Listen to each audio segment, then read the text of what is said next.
Hi, welcome to another BioDevils podcast, and today I have a very small cast. I was expecting two other people, but they're gone. That being all said, we are here to talk about some Berserk. This is something that I know myself and definitely Chaos has been wanting to do for quite some time, actually. And now we're finally getting around to doing it. So, with all that out of the way, why don't we go ahead and introduce our guests here? Chaos. Hey, what's up, guys? I'm KaptainKaos, and yeah, I'm a pretty big fan of the Berserk series ever since I saw the original anime and started reading manga.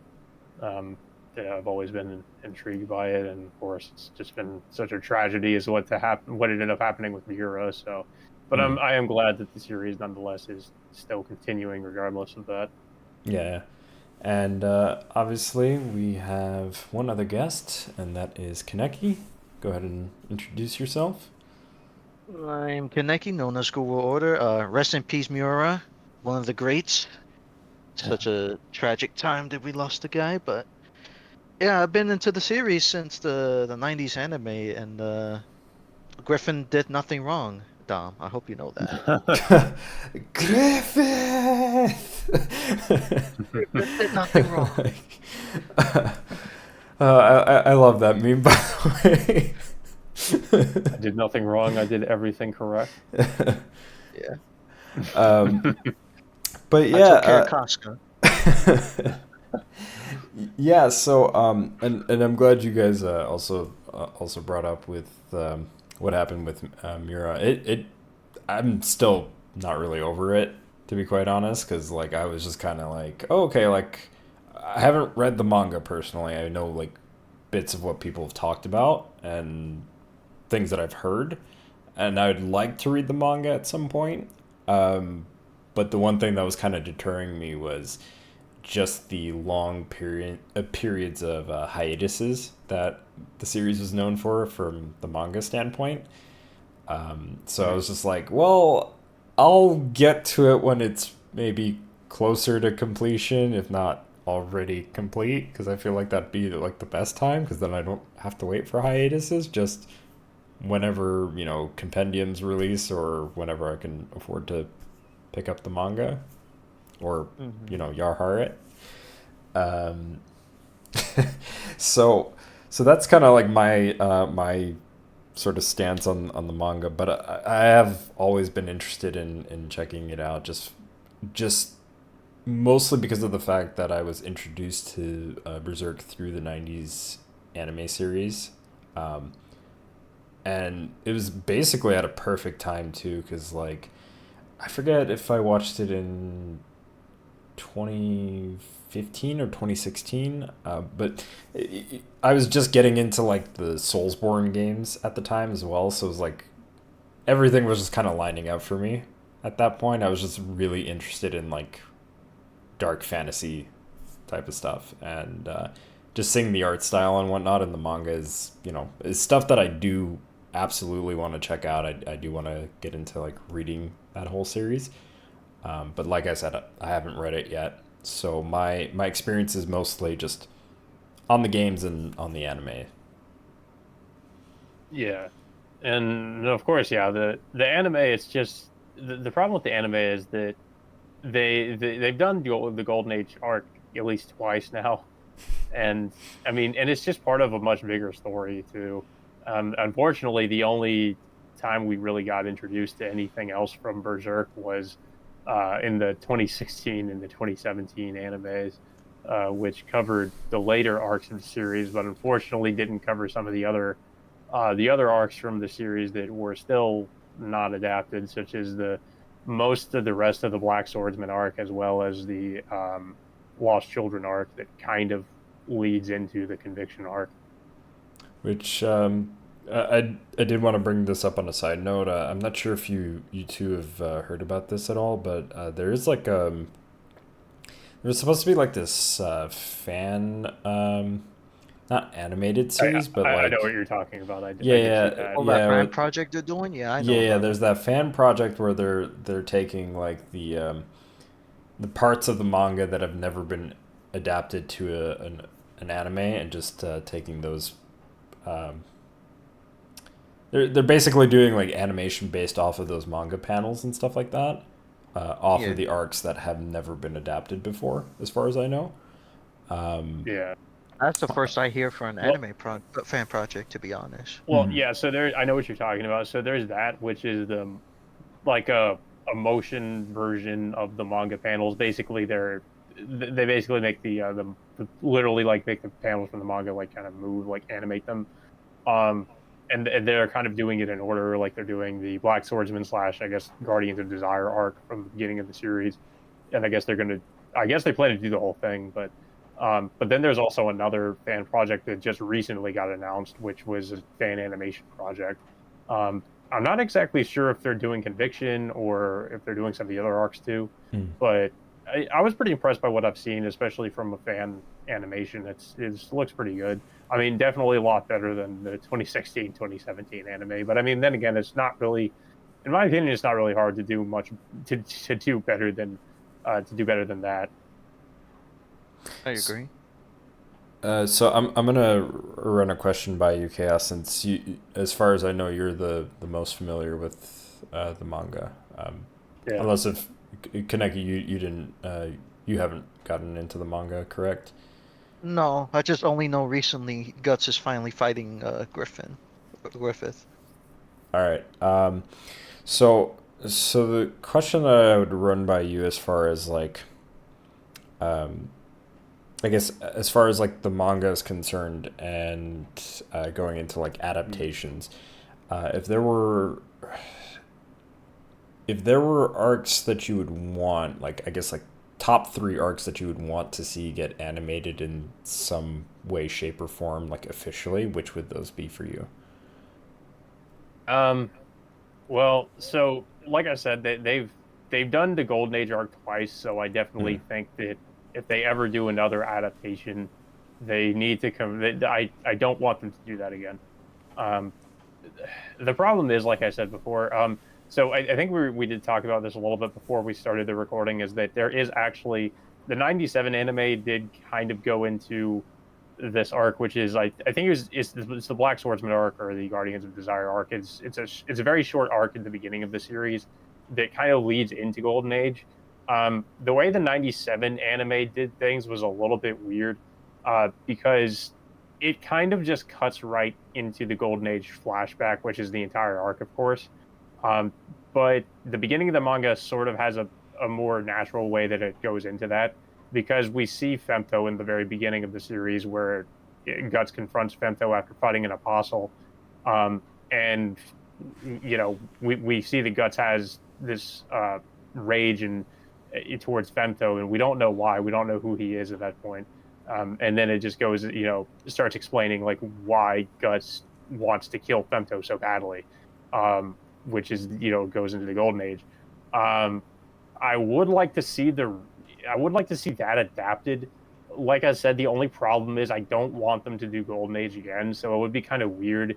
I guess it's we're not really missing anything from them not really adapting that, but I feel like it is kind of some important context um, as to like kind of knowing, or just kind of introducing us uh to the conflict of Guts and Griffith and like why he wants to kill him.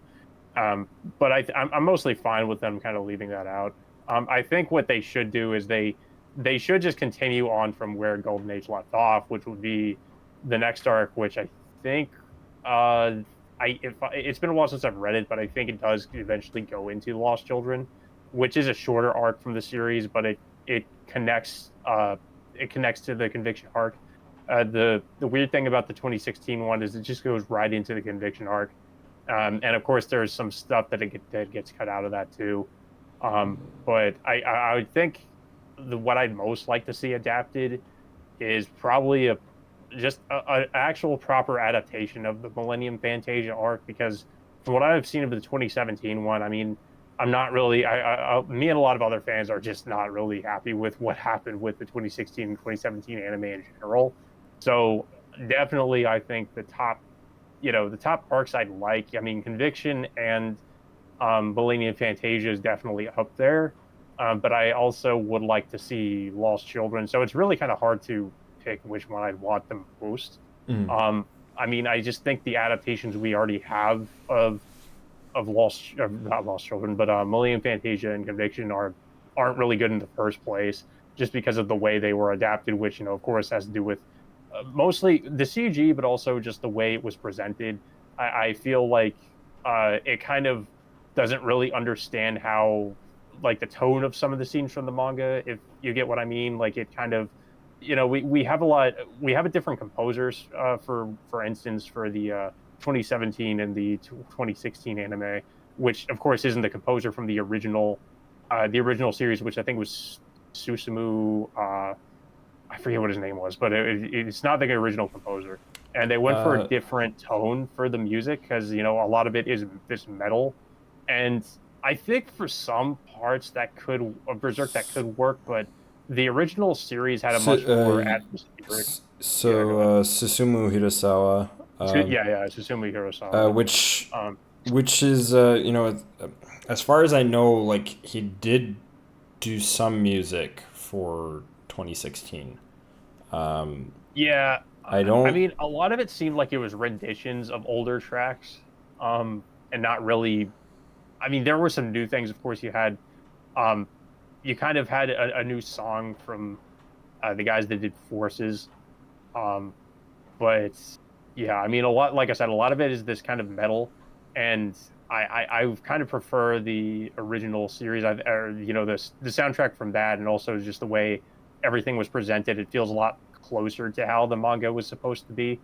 Um, but yeah, I guess just to answer your question, probably I would just like essentially just a redo of Conviction and Millennium Fantasia, but I'm fine with just like I feel like if they ever do another adaptation, they should just start, chronologically, like from where Golden Age left off, and just do the Lost Children arc, because I mean it's a shorter arc, and it would be like they could do like a shorter season because it's a Mm, shorter arc from the series, so they could just if reintroduce people to Berserk in that way.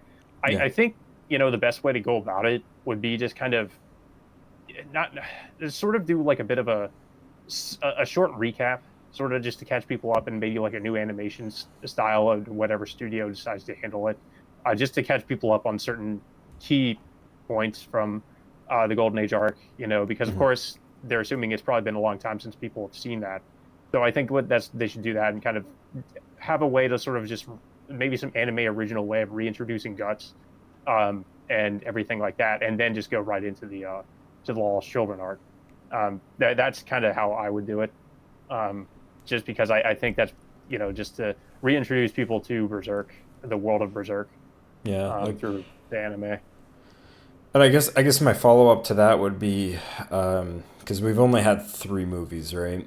Now I Yeah, haven't watched the movies in full, and all I know of them is what I've seen in the Berserk Musou game, which we'll get into the games in just a moment yeah, here. yeah. We can get into the movies too, because the movies, I feel like the Well, way I would recommend people, just mhm, really quick, just yeah, to recommend people watch Berserk if they're just to watch the animes.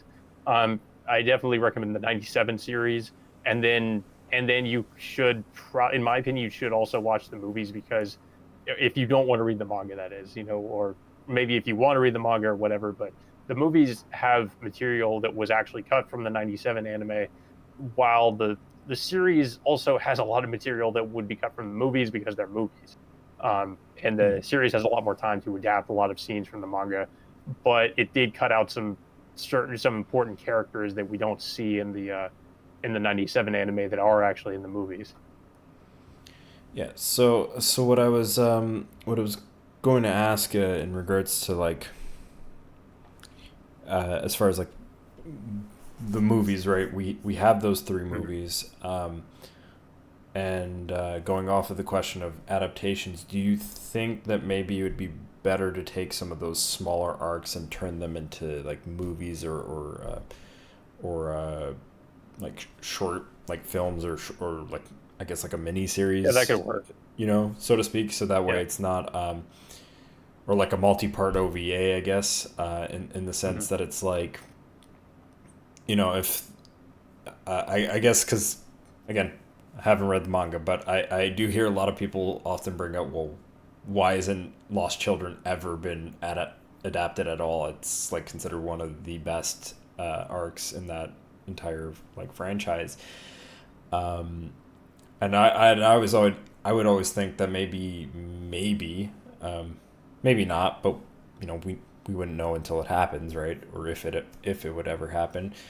Uh, like a full on movie adaptation as opposed to just a like anime series or even just an OVA, Well, like multi-part OVA. it is funny that you mentioned that though, in reference to the movies, because that was the original plan with the studio that was doing the Berserk Golden Age trilogy, was that they were planning to do the other story arcs in movie form as well.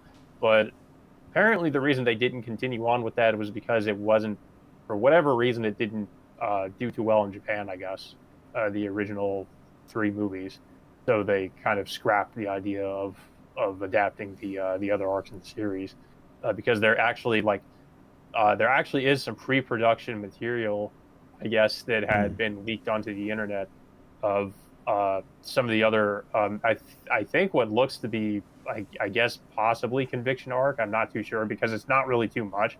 It's like some pre-production animation they were doing, and I guess some concept art that got leaked online. At least that's what I think it was. So that was the original plan, but unfortunately, that's not what happened. And of course, we have eventually ended up with the 2016, 2017 anime.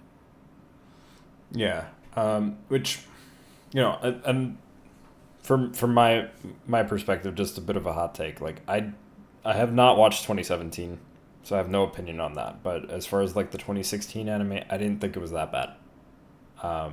Now granted, like Yeah, would it have been better if it I was agree. more manga accurate and if it was done in like a hand drawn style with a better studio and a better director? Because a lot of people bring up, oh well, like it's the same guy that did the Devil May Cry anime. I didn't mind the Devil May Cry anime either, but that's mostly because at least with that anime, that was more handled by like that house.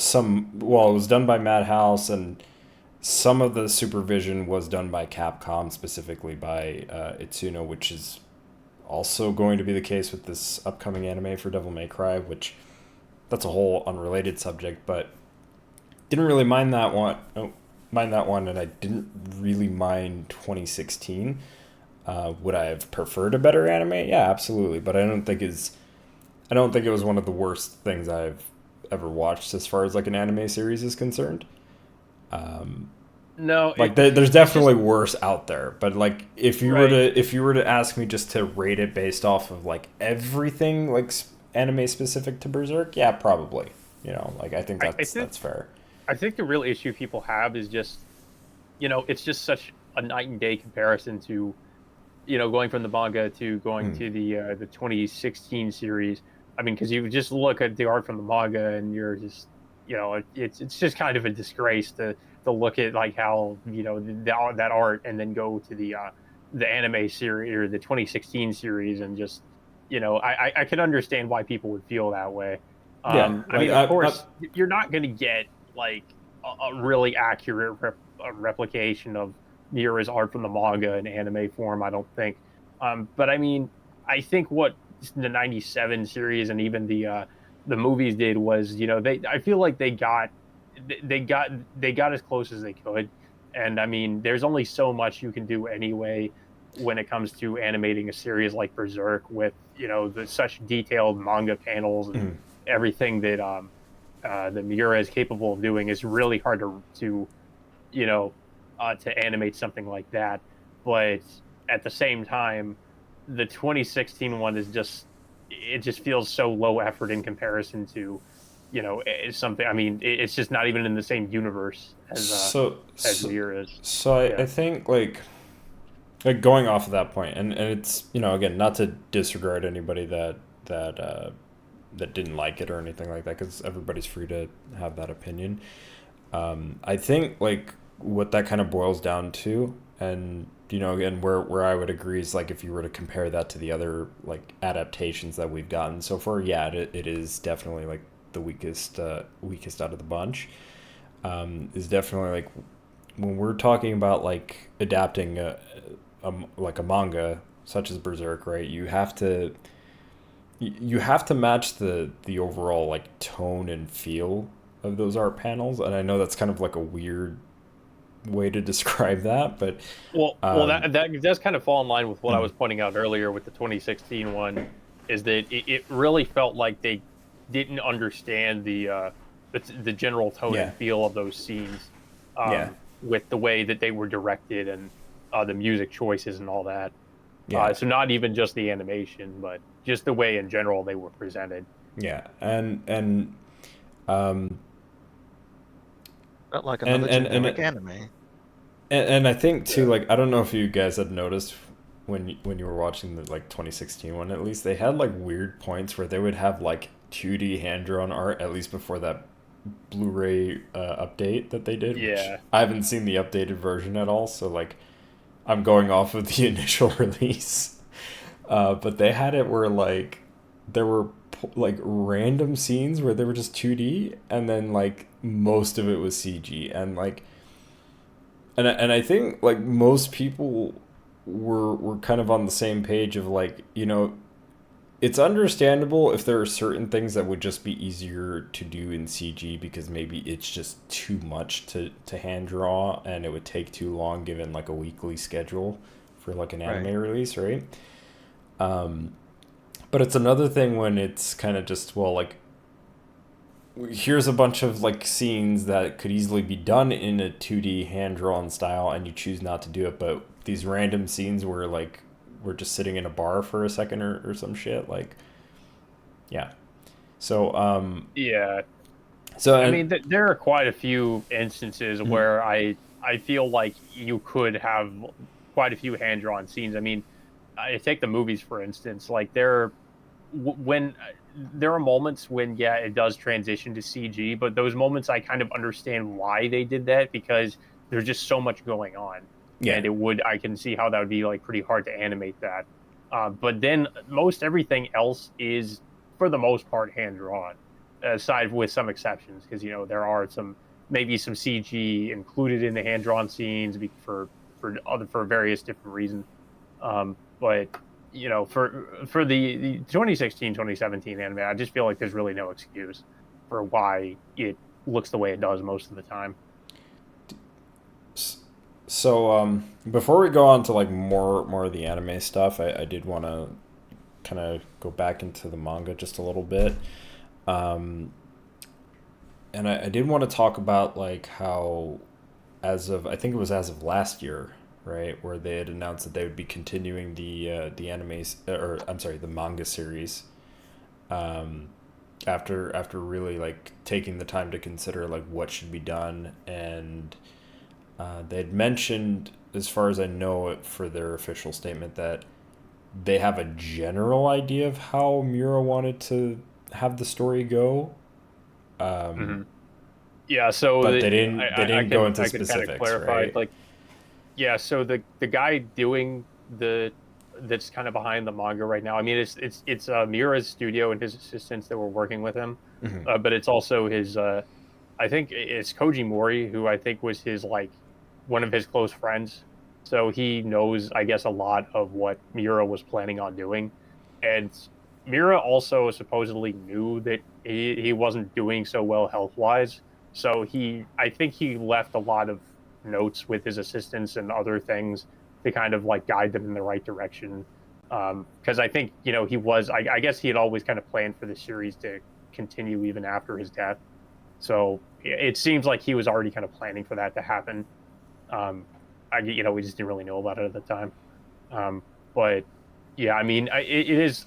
I don't. I guess it is up for debate, like how much of what Mira's original vision, that Koji Mori knows about, Yeah. like how much of it is actually Mira and how much of it is uh maybe like Koji Mori sort of coming up with what he thinks Mira was trying to do, or just what Mira told him or what he had outlined.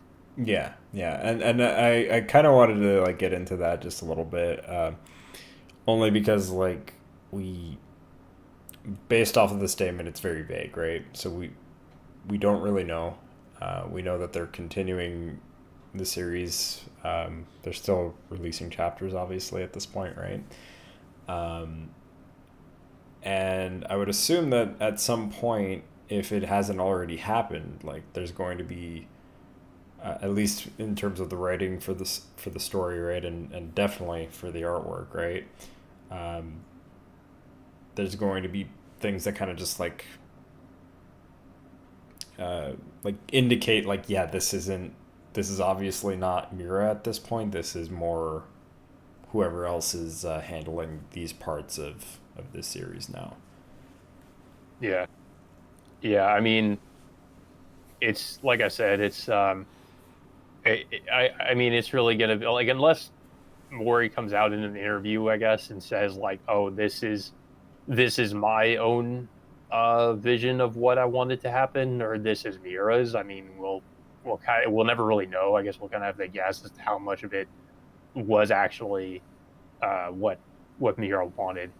Well, and even then, really, really quick too. Like even then, I don't think that's like that. It would ever come down to, well, this is my vision type of thing, because like based off of like the statements and like the interviews. Well, that not happened, exactly right? his vision, but just what he thought Mira would want. From, yeah, because I was gonna say, Yeah. because at least based off of the interviews and the statements that were made, as far as that I'm aware of, it seemed like they wanted to, just as a studio, as a collective, wanted to keep it as close to Mira's vision as they possibly could. Yeah. So, and at least that's a good sign, right? Because like, you know, it would suck, like, and I can't imagine If me it was being another like, way around. yeah, like I'm very casual when it comes to like manga and anime, right? So I can only imagine what that must be like, where like, okay, like the creator of some franchise that you really like dies, right? And then some other like people come in, take over, they continue it because they're able to, and there's an outline, and then at some point they decide, well, fuck it, we're just gonna do what we want with it because this is what we think is best for this franchise, right? And that could go either way, right? That could be like really cool because they might introduce some things that the original creator never thought of, or you know, didn't really think to implement, and might actually enhance that franchise. But on the other hand, it could really, you know, ruin the image of what that franchise was, right? Yeah. So, Yeah. I mean, I know what you mean. I mean, I can't think of a specific example of that, like in terms of manga and anime, but I mean, I know with like Western TV shows, I mean, Game of Thrones definitely comes to mind, or even shows that run out of source material, like book material.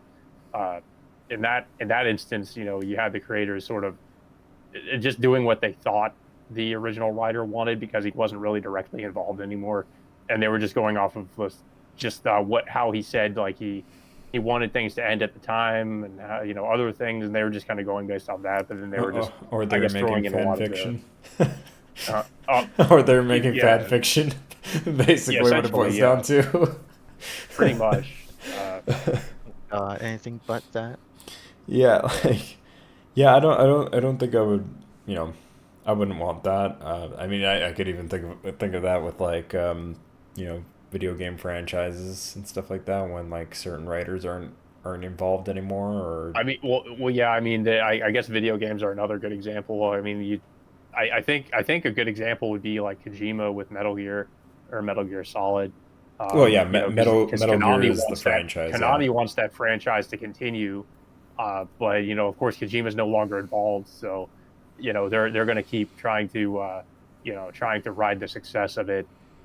Just you know, Well, it's also kind of like Silent Hill as well, yeah, because you yeah, know the original creators aren't working on that either, but Konami was, you know, they're yeah. trying to they're trying to milk the cash cow essentially and Yeah, trying to keep yeah, it going. and I'm glad you brought that up too, because I was gonna bring that up. It's like, yeah, you wouldn't.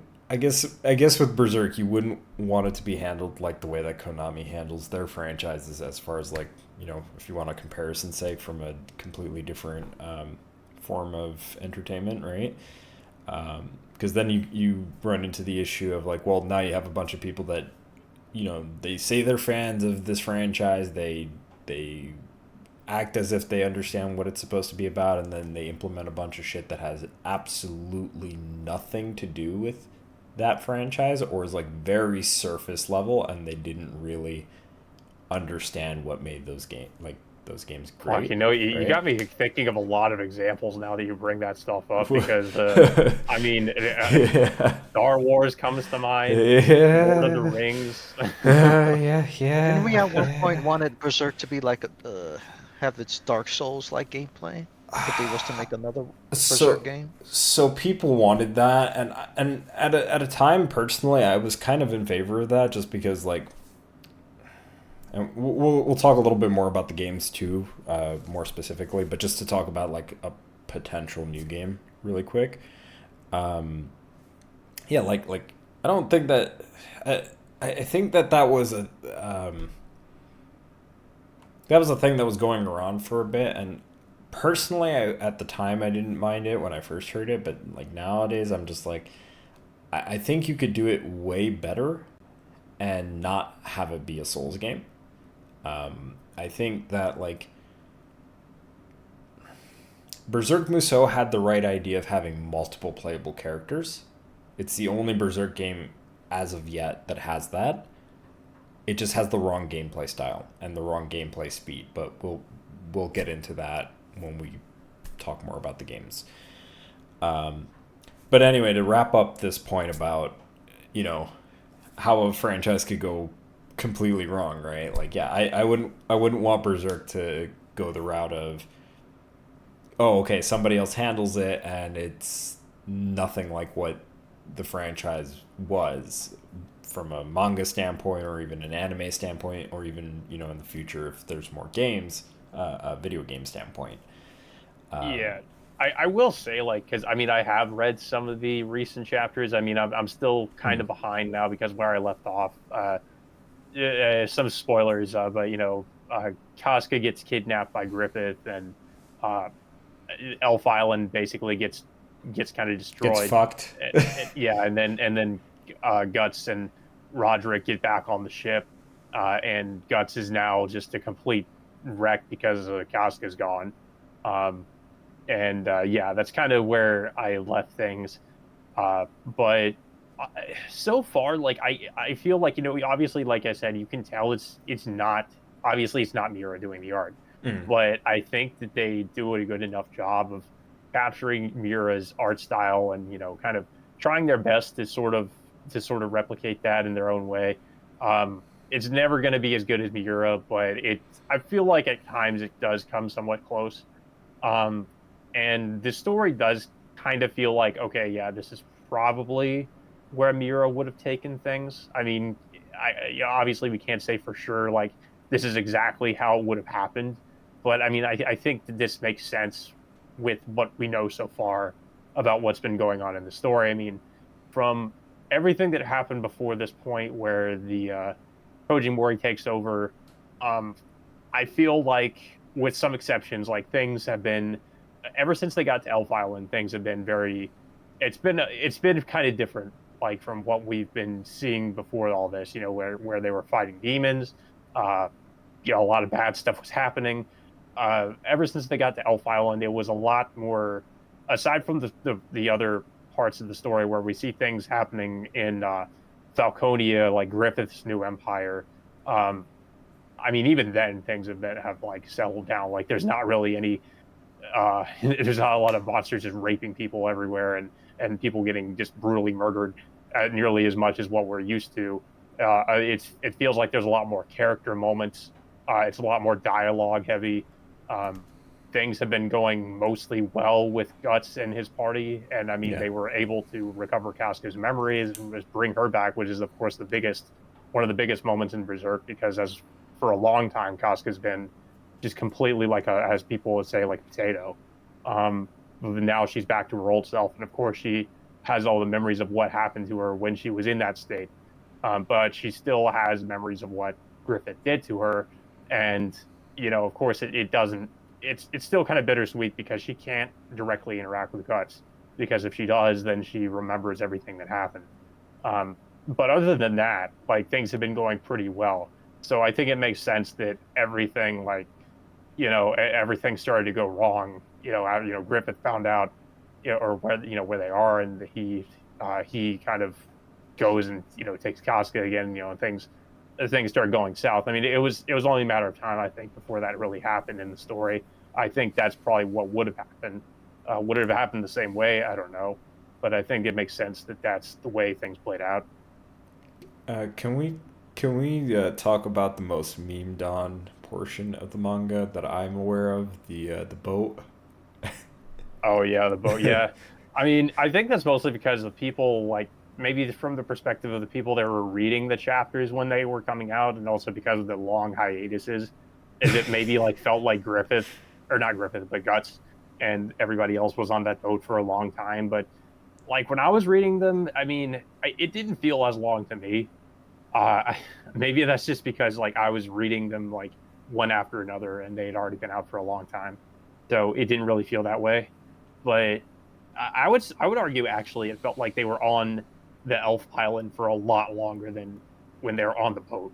Like it just feels like the Elf Island. I wouldn't say it dragged, but it felt like it went on for quite a while. Um, I mean, it was a nice break though from everything we're used to from Berserk. Like I said, it kind of went through a little bit of a tonal shift in a way because it Yeah. was, like I said, it was more dialogue heavy and not really as much action. It was more focused on just them trying to recover Casca and them just kind of, I guess in a way, just the story took this huge break where Mhm. Guts was not having just bad shit happen to him at 24/7, Yeah. and he wasn't really thinking about revenge against Griffith or anything like that, because he was mostly satisfied with the way things were then. Yeah. Yeah, but yeah, it did feel like that went on for like a long time, uh, in when I was reading it. Hmm. So memes aside, so one of the things that I was aware of, and we kind of talked about this before the podcast, was the some of the other stuff that was coming out like in between Berserk, and it was Mhm. kind of more so going for very specific art styles and stuff like that. It was stylized as if it was like Mura drawing it, but I think it was mostly just to prep those like apprentices and interns that were working with Mura at the time. And as far as I know, too, it was also to prep people for more digital art style because for the longest time the manga was being hand drawn as well, and not Yeah. done on like digital, like a essentially on a computer via digital artwork. Right. Um, so as far as like stuff going like outside of Berserk, right? As far as like that, um,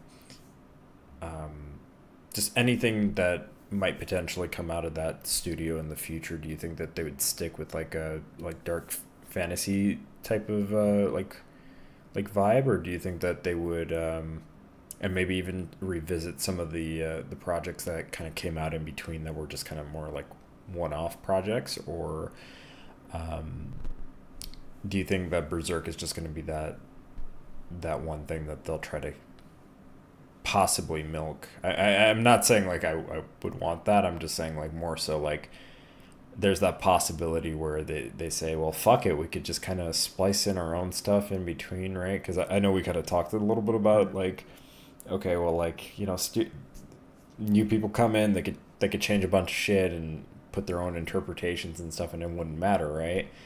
Um, at the same time, if they're trying to keep close to Mura's vision, right, that doesn't necessarily mean that they wouldn't attempt to kind of splice in their own stuff or even do like I know there was like the spin-off like short series or mini series that they did as well, like manga series for one of the Yeah. antagonists. Yeah, So so it was actually it was a light novel series. It was based off one of the apostles.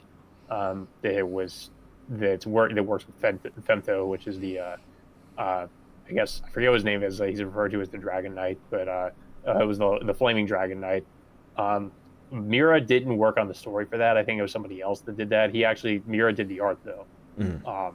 But yeah, it was, I guess, supposed to be about him and his backstory because I guess he was a popular character in the manga. Yeah, Um, as because for other projects, though, like I mean, from the era, I'm only familiar with the this other thing he did, which was Gigantomaxia, which was a one shot, and it wasn't a series. I think it was originally going to be a series, but it never really got to that point. Um, and it is a little bit different from Berserk. It was about as dark as Berserk, but it was definitely different. It wasn't. It had fantasy elements, but it was like set in uh, this weird future post-apocalyptic world, and a little ways similar to Mad Max, I guess. Mhm. Um, which I don't know. I liked what I read of it. I definitely would like to see more. So I mean, maybe that's potentially something that studio working on Berserk, Studio Gaga, could maybe potentially continue or do a series based on that, because it was, it is something that Miura did. Then I mean, maybe he wanted it to be a series at one point. So I mean, I guess I'd be interested to see that potentially continue. Uh, but I'm not really familiar with anything I mean, for example, like I wasn't really familiar with anything that Koji Mori had done before he started working on Berserk, so I don't know anything about that, and I'm not really familiar with anything any of the other assistants had been working on outside of Berserk. Um, so yeah, I'm not too sure about any of that. Yeah. And the only reason why I'm like posing that question is because I'm thinking too, like, let's just hypothetically say like Berserk is going to end much sooner than we think, right? We don't know that, Mm. right? We have yet to see if any of that would come to fruition. Maybe it's going to go on for a couple more years, so it'll be a while, Yeah, right? I mean, it But does feel like it is getting towards the end of it, and I mhm. do remember in some interviews that uh, they had said something along the lines of like it is reaching its conclusion, but yeah, like you said, we don't know how long it's going to be Yeah, until it's actually finished. that's like, but that's a very vague like way to say it. Like Yeah, it's reaching its conclusion. Okay, but like, how long is that going to take? right. I mean, I How much? especially don't want them to rush the ending either. Right, I right. definitely want them to take their time with it, because I feel like we have so many examples of Rushed rushed endings. Not endings. just, I Yeah, mean, especially in manga. I mean, yeah, yeah. Like, but a lot of that also comes down to I feel like the publisher or whoever else like trying to rush the ending, um, because of schedules or deadlines. Yeah, whatever. Yeah, deadlines. yeah. And well, and like I said, that's kind of why I wanted to pose the question, because like it's like right now we have Berserk, right? Yeah, they could say that, and it's a very vague statement as in terms of like how soon that could be, right? Because like that could be by the end of next year. That could be 5 years down the line, because we don't know how much art and how much story needs to be made in order for that to come to fruition, right? And who knows, there might be projects in between that might come up that nobody was expecting, that they're working on, under closed doors, right? um, so we don't know about that stuff, right? um, and also too, like, how would people feel about that studio post Berserk? Like, would they even be interested in anything they have going on? Because Berserk might be Berserk is the thing that's probably keeping longtime readers and fans coming back, right? And even new people coming back, right? Um, but after Berserk, right? Like, what's next? And I feel like that's something I think maybe should be talked about in the sense of like, well, what if the next few things aren't as good as Berserk, right? Or what if they're actually really good too, and we have more stuff to look forward to outside of Berserk from that studio, and then what, right? Um, so that's why I wanted to pose the question. Um, so I think, unless if there's anything specific you want to talk about the manga, we could definitely go more into the anime side of Yeah, things. sure. I mean, yeah, because there actually is some things we haven't really mentioned about the anime. Like we were talking about the movies before. Yeah, Um, we like so that's we glossed yeah, over the anime stuff. We didn't really like go in depth into it. And this is where Okay. like both myself and Kaneki would probably have way more to say, since we at least have watched like the animated stuff. So yeah. Yep. So actually, if oh, hi, we got another guest, a mystery, a surprise. It's almost like we're summoning apostles here. Is he awake?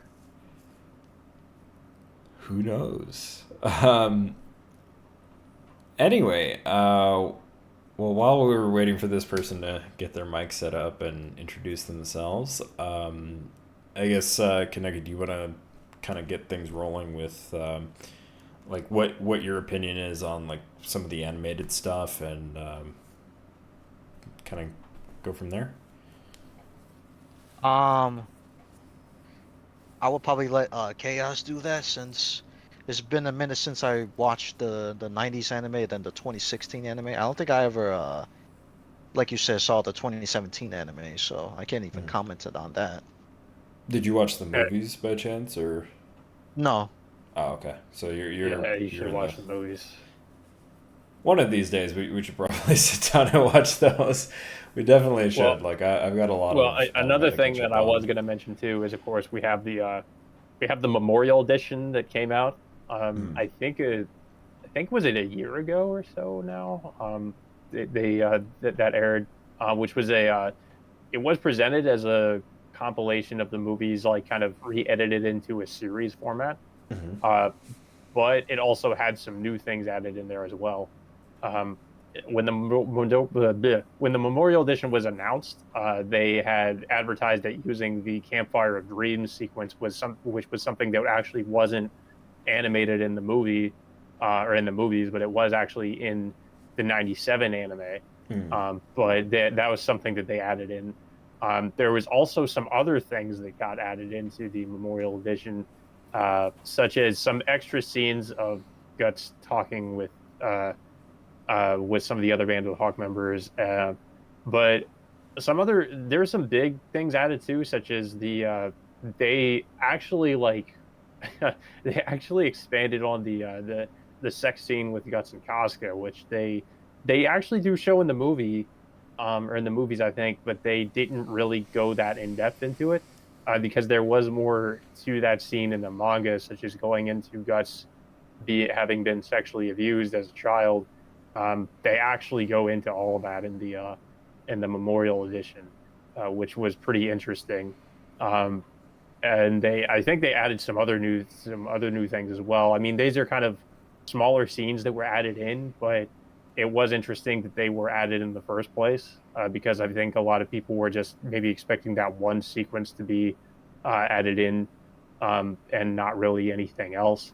But it So like was, I very guess, very a somewhat, minor changes, if anything, right? Like yeah, minor changes, but also, somewhat significant. But I think a lot of people had higher expectations as well, considering they said before the release of Memorial Edition that there would be new content. People were going wild with speculations because, you know, both adaptations we have, the '97 one and the movies, don't, as even though they are mostly faithful adaptations, there are some scenes that are left out, such as the ones I mentioned.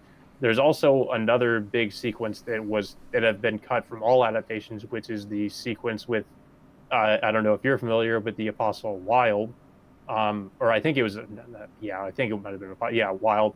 Um, his character is cut completely from the anime in the Golden Age arc. But Wild is a character that chases after Gus and the Band of the Hawk. I believe after they free Griffith, I think that's when this happens. Um, that Wild comes after them, and they end up fighting Wild. And I mean, this happens before what Griffith does, but I mean, he nearly actually also rapes Casca, but that Guts stops that before it happens.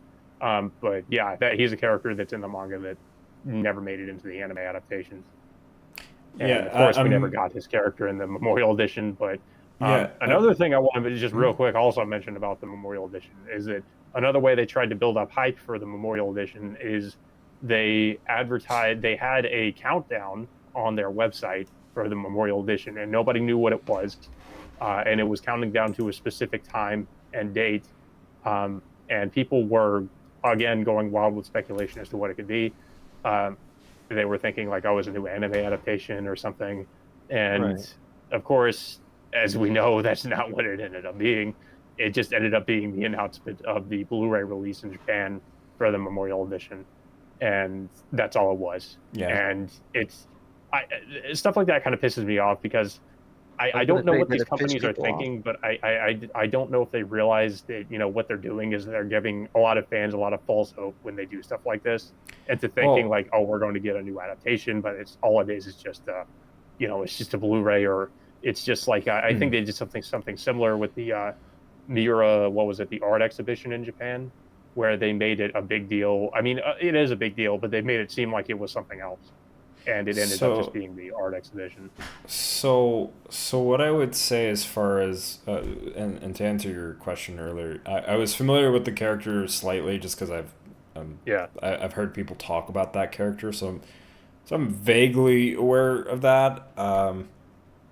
So again, my knowledge on the manga is like very, very, very sparse. So like I hear things and I know about some things, but I've never actually like sat down and read the manga itself. As far as like the things that like maybe the studio had promised for like the re-release editions for the movies as well as like the art exhibition, I think that's I think it kind of goes both ways. So on the one hand, right, like I think when they make promises of like, oh, there's going to be more new things, like they should probably be a little bit more direct as to what those things are, as opposed to just making it sound like it could be anything.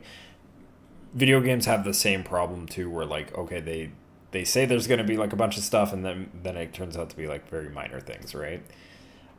Mhm. So I do think that there needs to be like a clear indication as to what it is. Um, I understand not wanting to spoil what that content is, and you wanted to leave it as a surprise for those who might be reinvesting into like purchasing these like Blu-ray editions and stuff like that if they've already purchased the original releases and stuff like that. At the same time, though, like you have to be a little bit more direct, right? Because if you're just saying, well, there's like all this new like stuff, and you're like really playing it up, right? Like that gets people's imaginations running, right? And unfortunately, whatever it may be, whether it be movies, anime, manga, video games, right? Comics, even, when you make these promises and you let people's imaginations run wild, right? They start expecting way more, like expecting way more than what the developers or developers or like the studios and stuff like that are actually promising, right? Yeah. So I think it's a mix of statement should be a little bit more direct, but fans also have to temper expectations too. It's a little bit of both. So I'm Yeah, I not mean, not necessarily saying that fans are wrong for wanting that stuff because yeah, like well, if you when it comes want to anime more, adaptations, I mean, Berserk fans, I would say, are probably used to being disappointed. So, I yeah, mean, yeah, yeah. yeah. I'm just saying like it's one of those things where it's the expectations need to be tempered. That being said, too, like I also understand why people would want like okay, like I want more of this stuff because like I like this thing and I want to see more. I want to see it done right, and I want to just see more of what I like, right? I probably repeated myself like three times, but what I'm trying to get at here is that like it's just a thing of like the reality of it is probably we're not ever gonna get the things that we want when it comes to Berserk, given how much how little I guess we should say has ever been given to us as far as like people who enjoy that franchise, whether it be from the manga perspective or even the animated stuff is concerned. Mhm. Brandon said half agree with that. Um, I would like to know which half. All right. Well, since Also, hi, Brandon. Hi. You said fans should keep their expectations in check, right? I do Yeah. agree with that. However, you cannot have people hyping it up to the moon and expect not people to have a good high expectations. You know? Well, yeah, and that's why I was also saying the studios also have to be more direct about what it is that they're adding in there instead of just acting as if this is like way more than what it really is, right? Yeah. So in that case, I cannot blame the fandom for being pretty excited about it because Yeah. again, you're overhyping something that's not going to be that big. So I'm not gonna give the fandom shit for this time. Yeah, If they came out and said that we're re-releasing stuff and people were having high expectations, then yeah, that's on them. Yeah, but in this case, no, I can't blame them for that. Yeah, I'm not necessarily saying that the fans are at fault for it. I'm just saying like I think it just I think goes it was both also ways. a combination of the fact that they were adding new material into it as well, and people might have taken that and kind of put two and two together, like, oh, there's this big countdown, like, oh, and they're adding new stuff to this. Oh, what else could they be adding? Maybe they're adding these other big sequences that were cut from the original movies. Maybe they're going to add some new stuff. Maybe they're going to have a tease. Maybe this countdown means that they're going to be coming back with a new animated project, whatever it is, Berserk related. But of course, that's, as we know, that's not really what it was. But, Yeah. I mean, I already had, personally, I already had low expectations. Like I kind of, I didn't think that's most likely that wasn't what it was going to be, even though I tried to be a little bit optimistic, considering, like I said, I did like that they added some new sequences, but it wasn't anything major. I think what I've learned from, you know, uh, just by years of consuming anime and manga is that you really need to dial your expectations back significantly sometimes, because you're otherwise you're just going to really be disappointed. Um, because I mean it was probably what's if I dialed my expectations back, I probably would have said like, yeah, maybe they're going to add some new sequences, but it's not going to be anything major, which ended up being the case. So what you're saying is that we should all be coming in and going like anime was a mistake. Yeah. Yeah. Might as well, right? Anyway, yeah. Jokes aside, yeah, I wanted to say like, me personally haven't watched those movies again, and I want to reiterate that. But with the '90s series, like, and we kind of talked about this earlier, like. I forget what year we watched it, and I know I watched it with Brandon and I watched it with James at the time. So it was the three of us that were watching it, and one other person, I think. I can't remember, but we were watching the series because James had already watched it, and he was trying to get us into Berserk at the time, and yeah, we got really hyped, and I think like for me at least, it was definitely like the perfect time just because I was really getting into like Soulsborne games, like I mentioned before. And so that's when like after we like binge watch like some of the episodes, I would like go back to playing like Bloodborne or something and just start playing like the music from the animated series, from the '90s series, and that was always fun. I even do that sometimes now because I really like the music from the '90s anime, like. For all the flaws that the '90s anime might have, the music is not one of them. Oh yeah, it definitely has one of the best soundtracks. Yeah, from like an anime. it's really fucking good. So it's sad really that '90s animated series did not continue, because the studio that was working behind it, as far as I know, like that wasn't one of the more popular series at the time. It only kind of gained traction years after the fact. But that studio ended up going to make like the original Pokemon series and like all this other stuff well after the fact. So like they're still around. They're just not doing anything related to Berserk at this time. Yeah, unfortunately. I mean, it would be nice if they did come back and try to, continue Berserk. I mean, hell, I'd even be fine with the studio that did the movies, trying to, continue Berserk. I mean, like I said before, that was the original plan, but you know, just because it didn't do well in Japan, it never panned out. Like, and then just, I did also watch the 2016 series as well, and like I said, personal hot take, I didn't think it was that bad. Compared, like, at least on its own, like, it wasn't that bad, but compared to the I will other say, stuff, like, it probably, like, probably. if you're not a manga reader, if you haven't read that from the manga, I can actually see how you might have that opinion, because like the story, like, yeah, like what they've adapted from the story is mostly fine, even with all the cut content. Um, Even if it's not the most visually appealing for the most part. Uh, Someone who hasn't read the manga, I can see why they probably feel like, oh, this is fine, you know. But I mean, there's somebody who's read the manga and they already know, you know, they've already experienced that story, and with, you know, much better art and, you know, much better art quality. You know, they probably would have I think, a much different opinion. So I can see that perspective. Yeah, well, like, for me too, it was also just the fact that, like, I was just happy that we were getting anything Berserk related. Yeah. I've, I was kind of at that point where like, so we could either sit here and literally fucking cry until the sun turns blue or some shit, right? And hope to never see another anime adaptation ever again, or take what we got and just run with it and see how it pans out, right?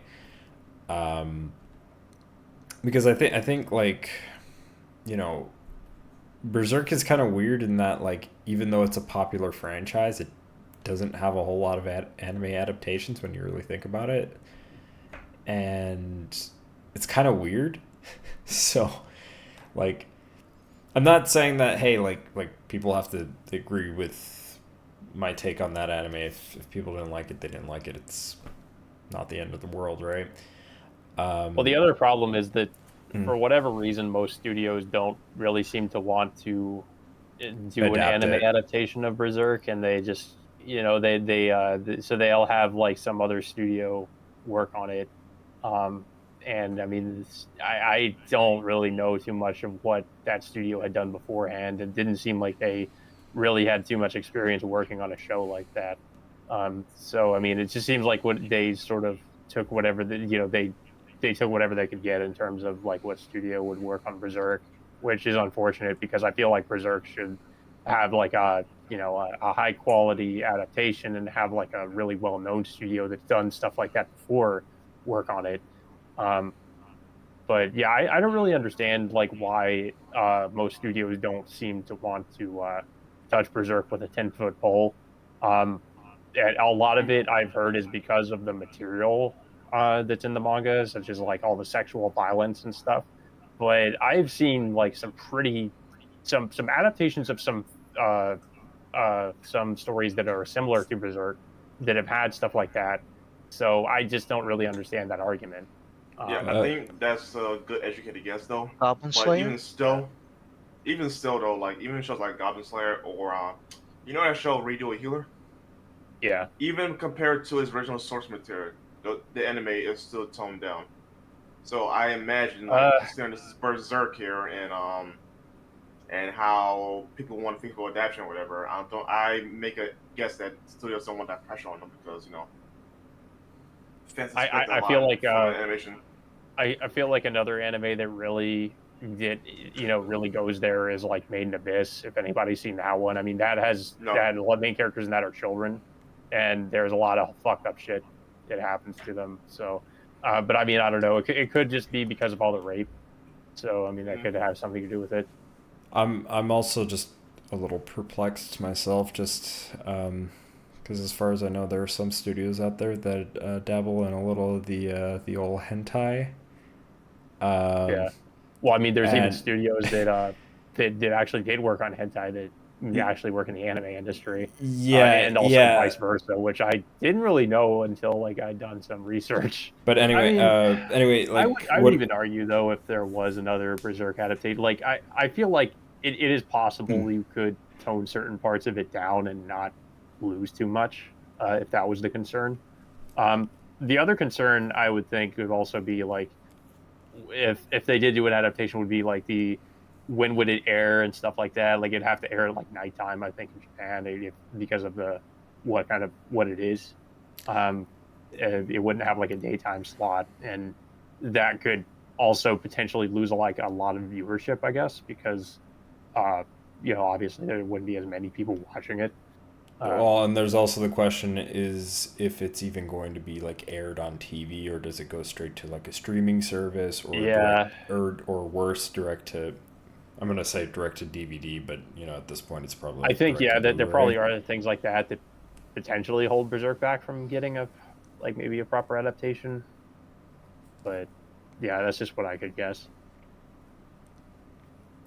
Which sucks because I'm sure there's like we were talking about like Studio Madhouse earlier, because we were talking about the studio that worked on not the studio but the director that worked on 2016 and 2017. If I remember right, his name was Itagaki Shin. I think. And the thing is that guy just likes making like fucking like basic. He just likes working on like fucking like cutesy idol type of animes. And yeah, I mean the problem people is also they just got some of the wrong people to work on it. Yeah. Like I mean, because like I mentioned before, like the studio wasn't that experienced with making a show like that. Yeah. And you look at their track record and you're like, yeah, I have some concerns. Yeah, and I just wanted to kind of finish up my point here on the director for like the 2016 anime. Like, well, like as I mentioned before, that guy had worked on like the Devil May Cry anime. Now, I don't particularly have any negative opinions on like any major negative opinions on that original Devil May Cry anime. But that's only because I like it for what it is, and also because there was some Capcom involvement, so it wasn't like he was just free to do whatever he wanted per se. However, that being said, like most people did not like that anime, and most people, as far as I know, don't like the work that this particular director has been involved with. So kind of also begs the question too, like when it comes to these adaptations, like, in the future, right, with what could happen, right? Because we don't know. We could always get another adaptation in the future. Who would be behind that project? Which studio would be best for that? And kind of go from there, right? Yeah.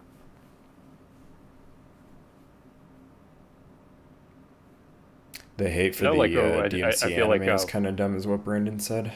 Do you want to elaborate, Brandon, if you get a sec? Yeah, Capcom made it clear that this is Dante's work as a mercenary, so naturally you'll see him do his job versus the shit you see in the games.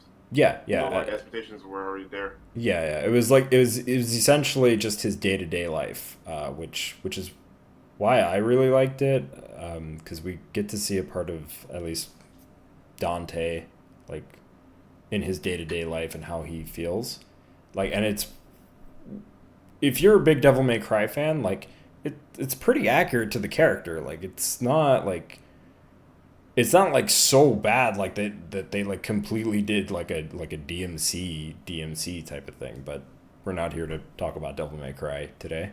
Also, hi James, if you want to go ahead and introduce yourself. We're talking about the Berserk anime now, so he's probably getting his mic ready. I was gonna ask why we're talking about DMC with Berserk. Yeah, so we were just talking. I was just bringing up the director involved with the 2016 anime and 2017 anime, because he was also involved with the Devil May Cry anime. Interesting. Oh, it's for the original anime, right? Yeah. I don't know what to really say about that one, to be honest. Yeah. Well, while you're here, and since you're on mic, do you want to kind of talk about what you think of like the animated stuff for Berserk? The 90s anime of Berserk is the best thing we've ever had for that series. I don't mind the CG Golden Age movies, but I prefer, again, the 90s anime since it covers the same thing. Yeah, it's the only thing is like I mentioned before, like the movies that also added material that wasn't in the original '97 anime, that got cut from the '97 anime. I think the biggest thing was just the Skull Knight sequences, and just the ending of Golden Age was actually adapted. Yeah, that's what I prefer in the movies over the show. Like, I do like the show a lot, but the movies were definitely more accurate to the source material. Yeah, for what they covered. The only issue is that, like they didn't have a lot of time to cover everything that the '97 anime covered as well. Hmm. So literally just pick your poison. Yeah. Well, I feel like you're getting something out of both adaptations, to be fair. Yep. Hard to believe that's the Pokemon, the guys too.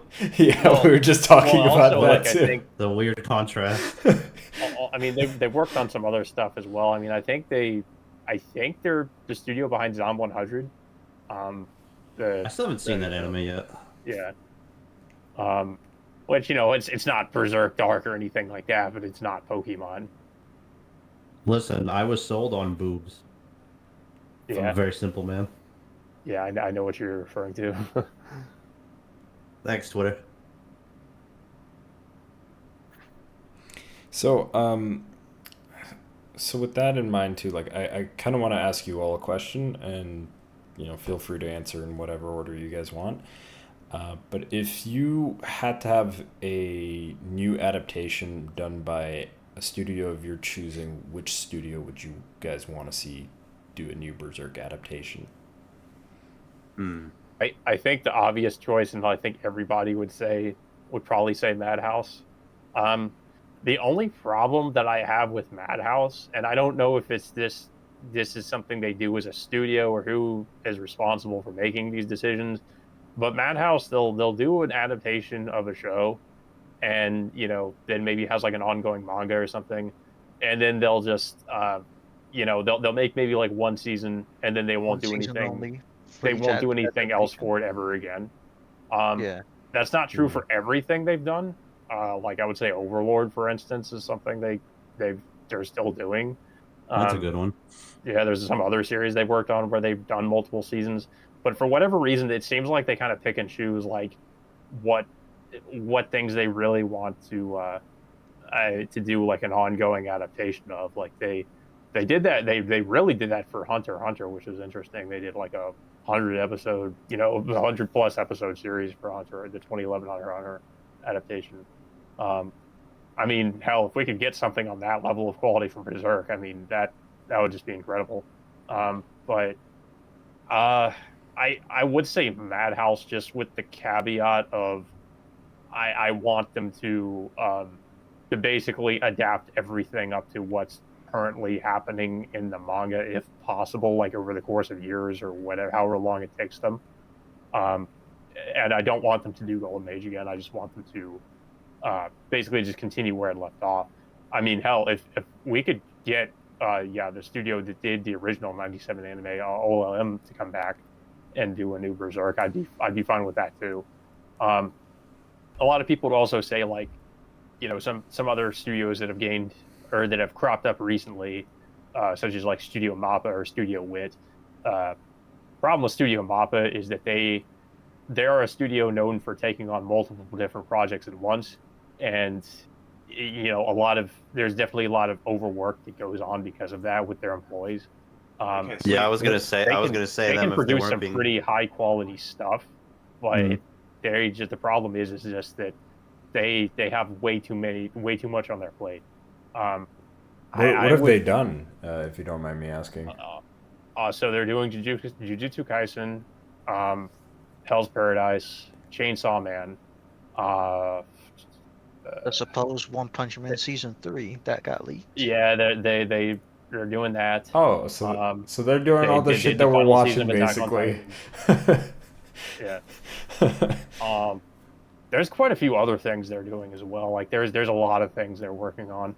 And you know, a lot of people were suspecting like the animators are being overworked because of it, which they do hire a lot of freelance people, but like you know they are expected to pump stuff out like on a really like fast, consistent basis, I guess, which is just leading to a lot of overwork and people being really like just pissed off at the studio.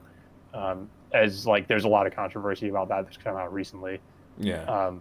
But yeah, I guess my top choice really would be like I said, Madhouse with just the caveat of I don't want them to do like just one season and just never touch it again.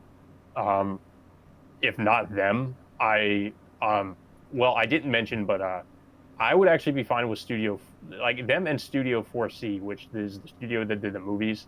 I would like to see them continue with the series. I don't really mind the CG as much as some people do. So I'm mostly okay with it. I mean, there's a lot of hand-drawn sequences as well. It's not nearly as bad as anything we saw from the 2016, 2017 anime. So I'd definitely be fine with them coming back to adapt more Berserk. I want to throw my hand in the ring here.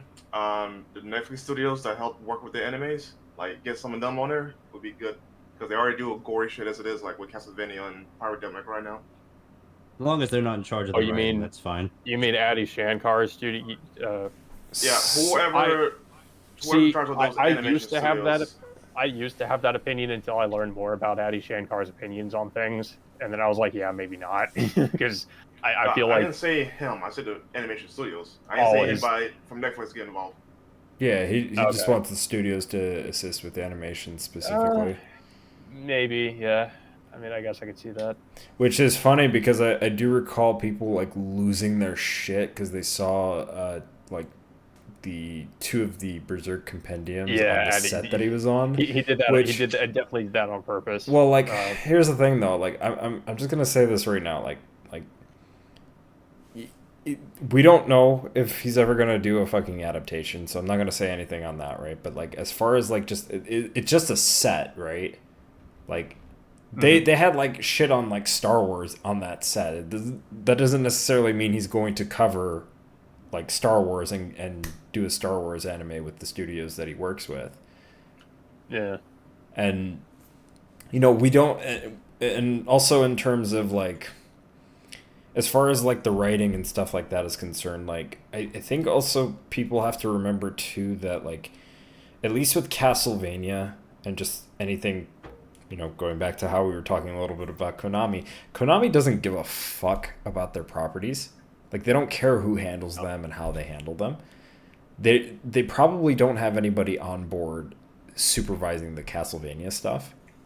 Whereas I think that much is obvious. Whereas like the Devil May Cry anime that's going to be done by Adi Shankar, like Hideaki Itsuno, the series producer and director for the Devil May Cry series, is supervising that Devil May Cry anime, and there was a recent addition to his IMDb page apparently where he's credited as a producer for that show, and he himself, at least on his own Twitter or X, whatever you want to fucking call it, where he straight up said like I'm quoting this, right? I'm supervising it properly is what he said, right? And I know that's vague wording, but like when you have like things pointing to that where there is some kind of supervision, I'm not so worried about it. And that could also be and hold on, let me just finish this point. Like that could also be a case of like if Berserk gets adapted by Adi Shankar and the people that work with him, right, or the studios that work with him, if the studio that is responsible for putting out the manga for Berserk is supervising that more properly as well, right? And they have direct involvement with how that story is supposed to be written, how it's supposed to be told and stuff like that, then I don't think it's going to be necessarily a problem per se. But, you know, I don't want to speak too soon because we don't know how that situation could turn out either. I also want to add too, because I know a lot of people that shit on Addy for something that he legit hasn't done. So he only worked on Castlevania season 1 and 2. He did not work on 3, 4, or Nocturne. And if anybody who watches them regularly, like I do, you'll notice the quality dip after season 2. So it's safe to say that the anime would be in more safer hands than Adi, because he actually at least respects the source material. If for fuck's sake, he had the books on his desk when he was revealing Devil May Cry 4, right? Clearly, he enjoys the source material. So if he gets it though, I will have my support. If he fucks up, he fucks up. But until then, he'll have my support if he decides to adapt one. The only thing with that is I would point out, like, yeah, you can enjoy something, but that doesn't always mean like you understand that thing. I mean, we've heard so many times of people coming out and saying like, "Oh yeah, I was a fan of this thing," and then they just Star Wars do some of the worst stuff I've ever seen. Yeah, It's also true for the It's opposite. like the worst example. yeah. I mean, I would like to give Shankar the benefit of the doubt. I mean, I did enjoy Castlevania season 1 and 2. I don't really know enough about some of the characters from the games to really give much of an opinion about how he changed them and what he did with them. Like, I mean, for instance, like a lot of people don't have issues with what he did with, like, I think like Hector and with the other guy that he kind of like race swapped. I forget what his name was. Isaac. Isaac. Yeah. Isaac as a character is definitely a lot better in the anime than he was in the games. I will say that much. Okay. But for Hector, I don't remember if he was in season 2 or not. I haven't seen season 2 in a while. But yeah, he was fine up to a certain degree. Season 3 where he fell off. Yeah. Again, that's when the hands of play changed for the series. Didn't it also have like I think it had a bunch of different people writing the series too, didn't it? Like I think it was one of that guy that used to be involved with like comics or something. I forget what his name was. Like he was one of the writers for the Castlevania adaptation. Looked into the writers side of things. Yeah, so, I can't confirm that one. Yeah, I don't know. Like, I mean, yeah, he could be a pretty big fan of Berserk, and but I just feel like, yeah, if he does adapt it, he should be kept on a short leash, and he should be like the Japanese definitely need to be supervising him and telling him what he can and can't do. I think that's the only way I'd kind of be okay with it. But yeah, I mean, I guess it'd be interesting to see what he does if he did do it, like, what he does with it. Although I would point out, like, I know you mentioned like he probably wasn't involved with what was it, the final season of Castlevania, or season 4, I guess. He wasn't. There's no problem. He wasn't. Yeah, well, there was that one sequence where it was pretty much like I forget, that one chick has the armor, and it was really similar to that one scene from Berserk with them getting the Berserker armor. And I have to wonder if he really wasn't involved in that case, because considering he said he's a fan of Berserk, and that scene was pretty much straight up lifted. I mean, or heavily inspired at least by the Berserker armor sequence from the manga. It makes me wonder, like, how much if he was actually really not involved with that. So just to play a little devil's advocate with that one though too, it's like I feel like that would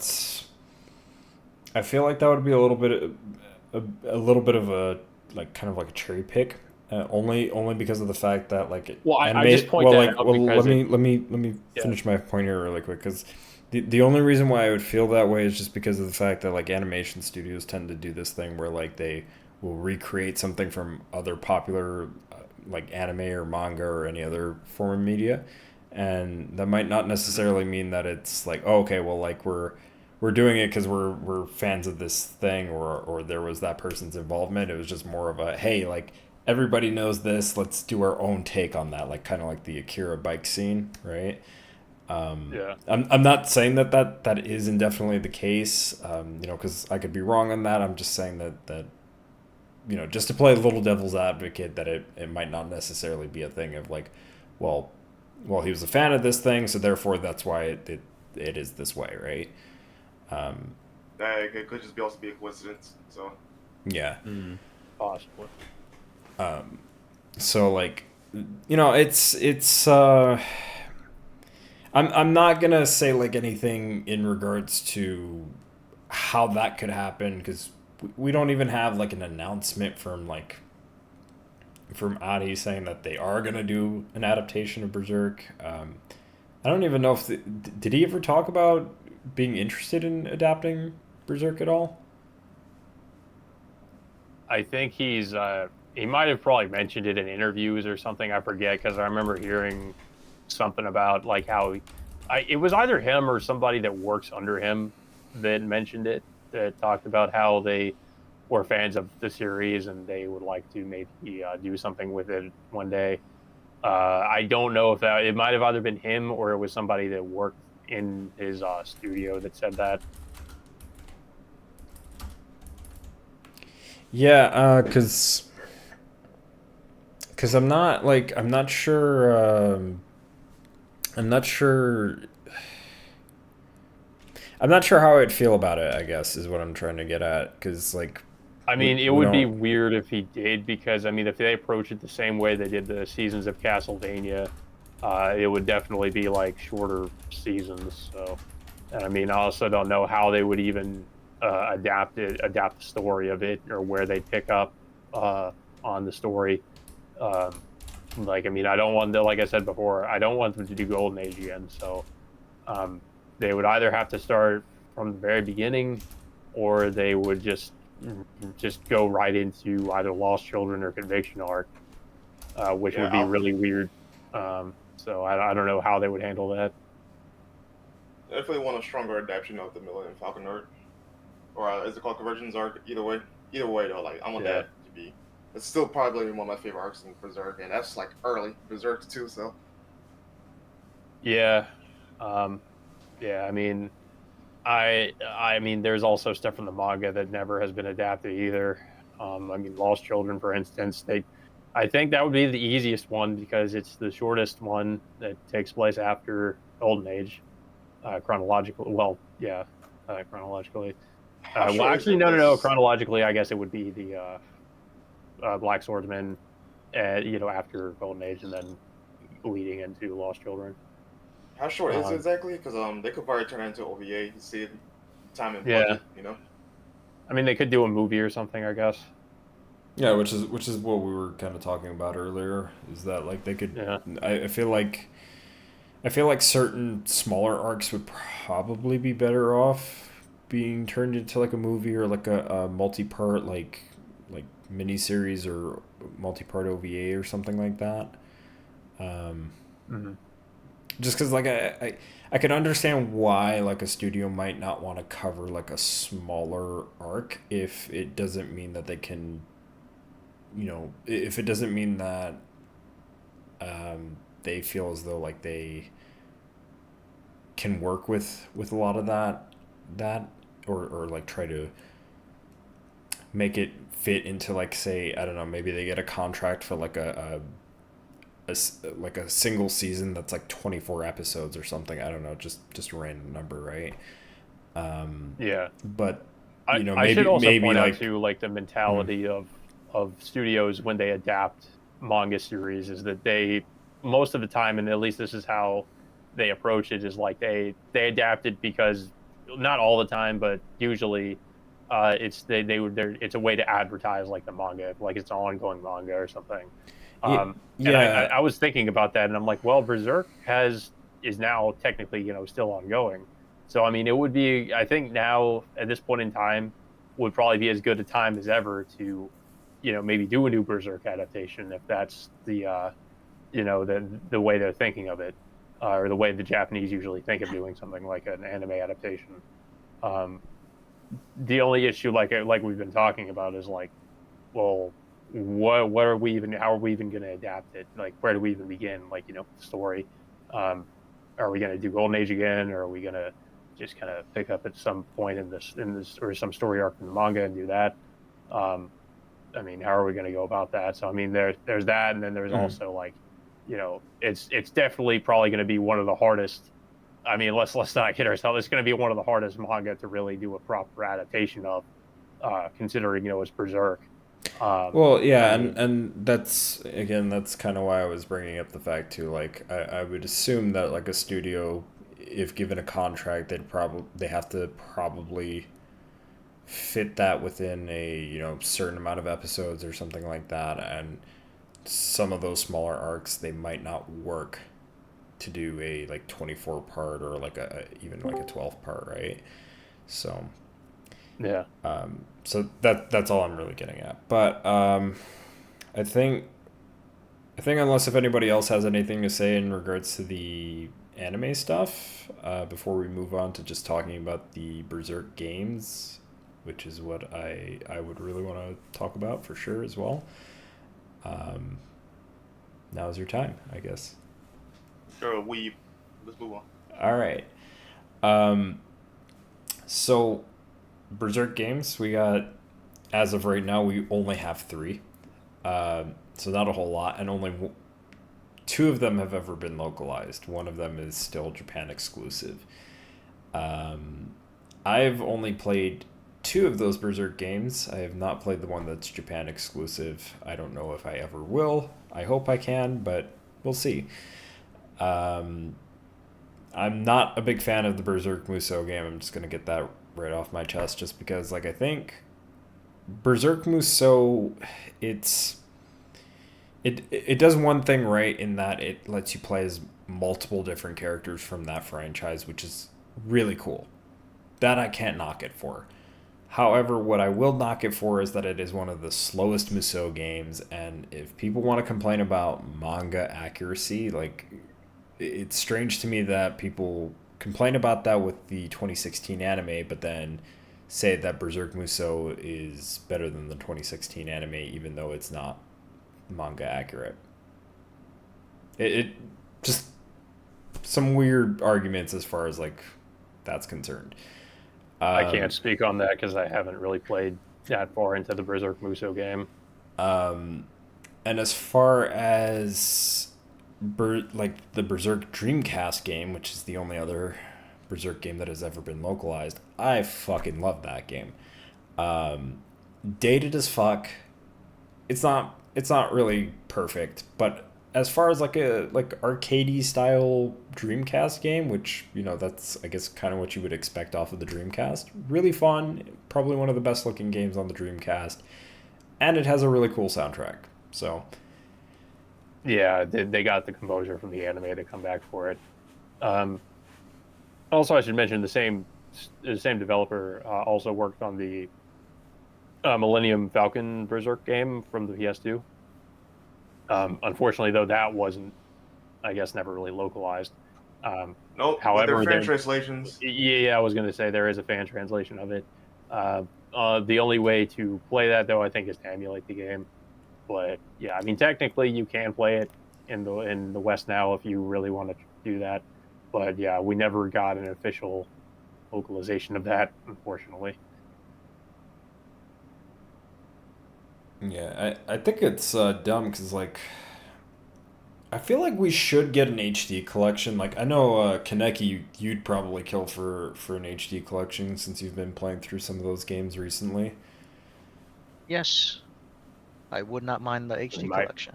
My question is, who the hell would do it? Like, I mean, I guess, I guess maybe like maybe Neobards, somebody like that. The guys that did the like the Onimusha remaster. Well, here's a better question: who has the property rights to those select games? Yeah, I mean, Game has there's a been lot done of before. that goes into it. Yeah, That's I mean, probably complicated as hell. Yeah. I know Ukes developed the first 2 games, but I doubt they have any say in Are they even around anymore, though? I don't. That's the question. Yeah, this is like, are any of these Yeah, dudes? they Just make made, wrestling games. yeah, they just made AEW's game. Oh, okay. Yeah, they're on the wrestling. Oh, that's studios. right. I forgot. Yeah, they do wrestling games. I forgot about. Yeah, because I do remember. I think I saw them attached to some like WWE, some That is WWE games. wild that they make Berserk games, and That is really crazy. Yeah. So, like, I guess, you know what? Because I remember hearing not too long ago, you know, limited run games, their Carbon engine that was done by Modern Vintage Gamer. Yep. Since he works The for them GOAT. now, like, Fucking I don't know if he was able to get that to start working on like PS2 stuff specifically, but like, or even Dreamcast stuff, but I know it was like now only recently compatible with like PlayStation 1 stuff. It'd be kind of interesting to see like if they could somehow manage to get the rights to do an HD collection and maybe even do a little bit more that maybe your typical HD collection wouldn't have for those games. Like for the PS2 game, maybe have like a full-on English dub that, you know, isn't available in that original release, or like. I wouldn't get my hopes up on that one. Well, no, I only bring that up because I know they, at least for LRG, with some of the re-releases that they've been doing with that Carbon engine, they have worked with like some of the developers and artists and stuff like that for the original games to do additional like content that wasn't there before. So basically what you're saying is they basically take those games and they put it on their engine, or the Carbon engine is basically like an emulation engine, essentially, the way that it like works. what Night Dive does with some older games where they put it on the Kex engine. Like, because it's essentially an engine that just emulates the game and upscales it properly and stuff like that, which I'm not necessarily opposed to. It's. I mean, hell, speaking of which, I mean, fuck, I know Night Dive doesn't do games like this, but it would be pretty crazy if they got their hands on them. I mean, because I fully trust Night Dive to do any kind of remasters or remakes. They're incredibly faithful to the original, and I mean, for what I've seen just recently with their Turok remaster, they've completely like changed the game in terms of, I mean, for the better, like in terms of just how everything looks and how it runs. Because I mean, especially like Turok 3, because it did not run well on the original N64, and they've made it run at a pretty stable, like it looks like 60 frames. So I mean, they're capable of doing some pretty incredible things with their engine. Remind me. Go on. Just give you a little FYI. So they don't have modern systems, air quotes modern supports. It only goes up to the Master System. Sega CD and a PlayStation are being worked on, so it will be a while before you get something for the PS2. For Carbon engine, right? But even with that in mind, though, like they only work on small scale projects, so I hope they can at least expand the portfolio enough to get a game like, say, Berserk of that size, you know? That's why I'm like, the only reason why I'm bringing that up is because I definitely see potential in that.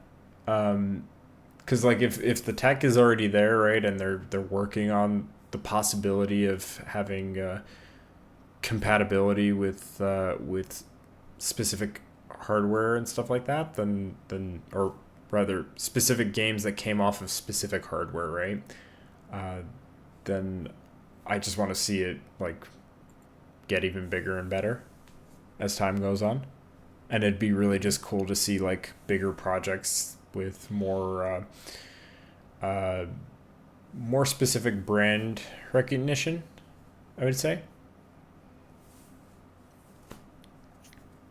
So that's something that I would want to see. And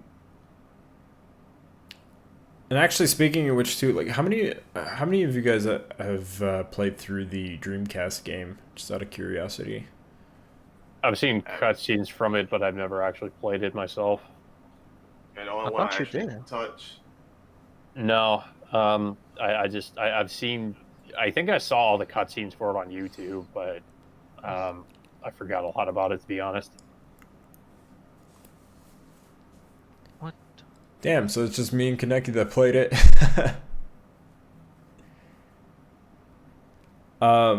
Yeah, no, like that Dreamcast game, for what it is, it's fun. Very arcadey. Is it just my internet, or are you guys like roboting? That might be your internet. Hold on a second. Yep. The robot stopped. Holy shit! Everybody's a robot. What? Wait, is that Discord this time?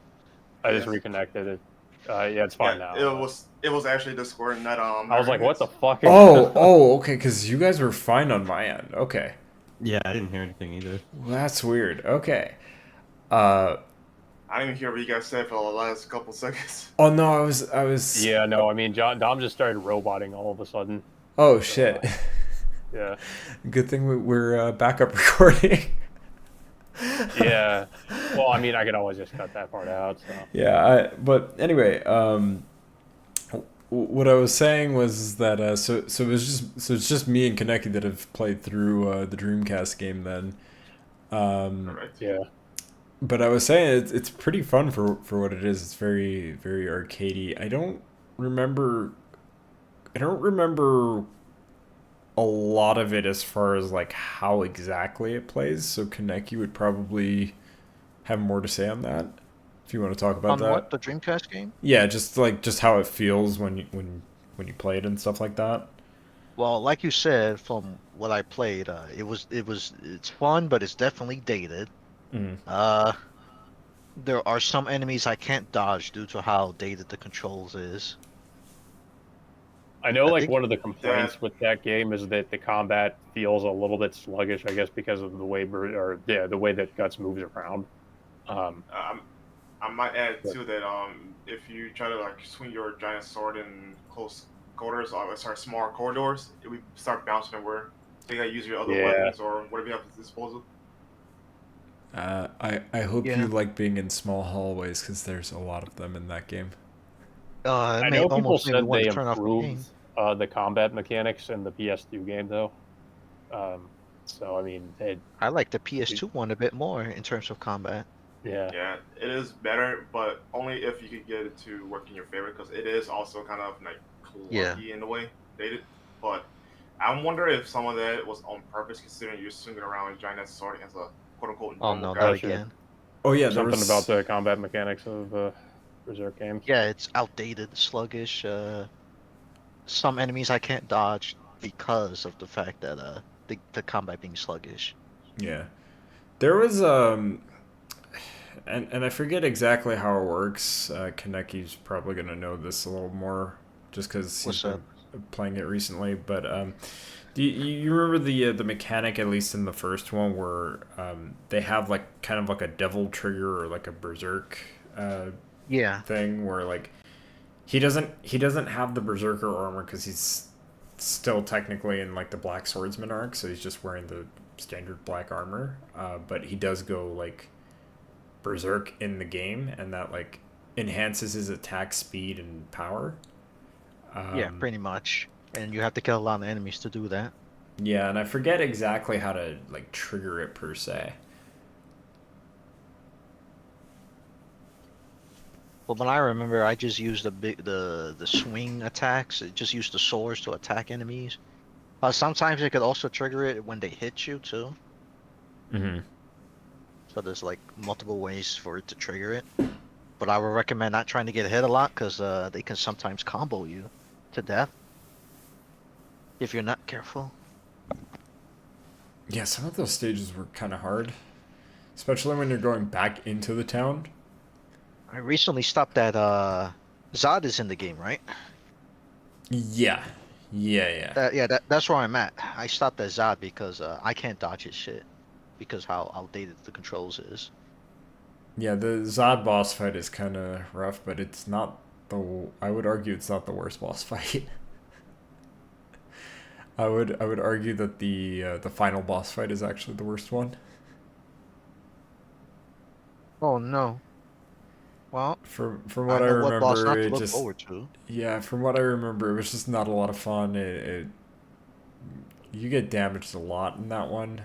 Plus, leading up to that fight, you have to go through like leading up to it and after it. I think you have to go through like a whole like QTE segment. It's yeah, it's not a lot of fun. Um, Is that how Resident Evil 4 took notes from? oh fuck no. I wouldn't think at least. Yeah, it just was not a good good interaction with that game as far as bosses are concerned. But like I said, I have a soft spot for that game in particular just because it's a fun Dreamcast game if you just want something on the Dreamcast to play or something to emulate. If you like Berserk, it's neat in that regard.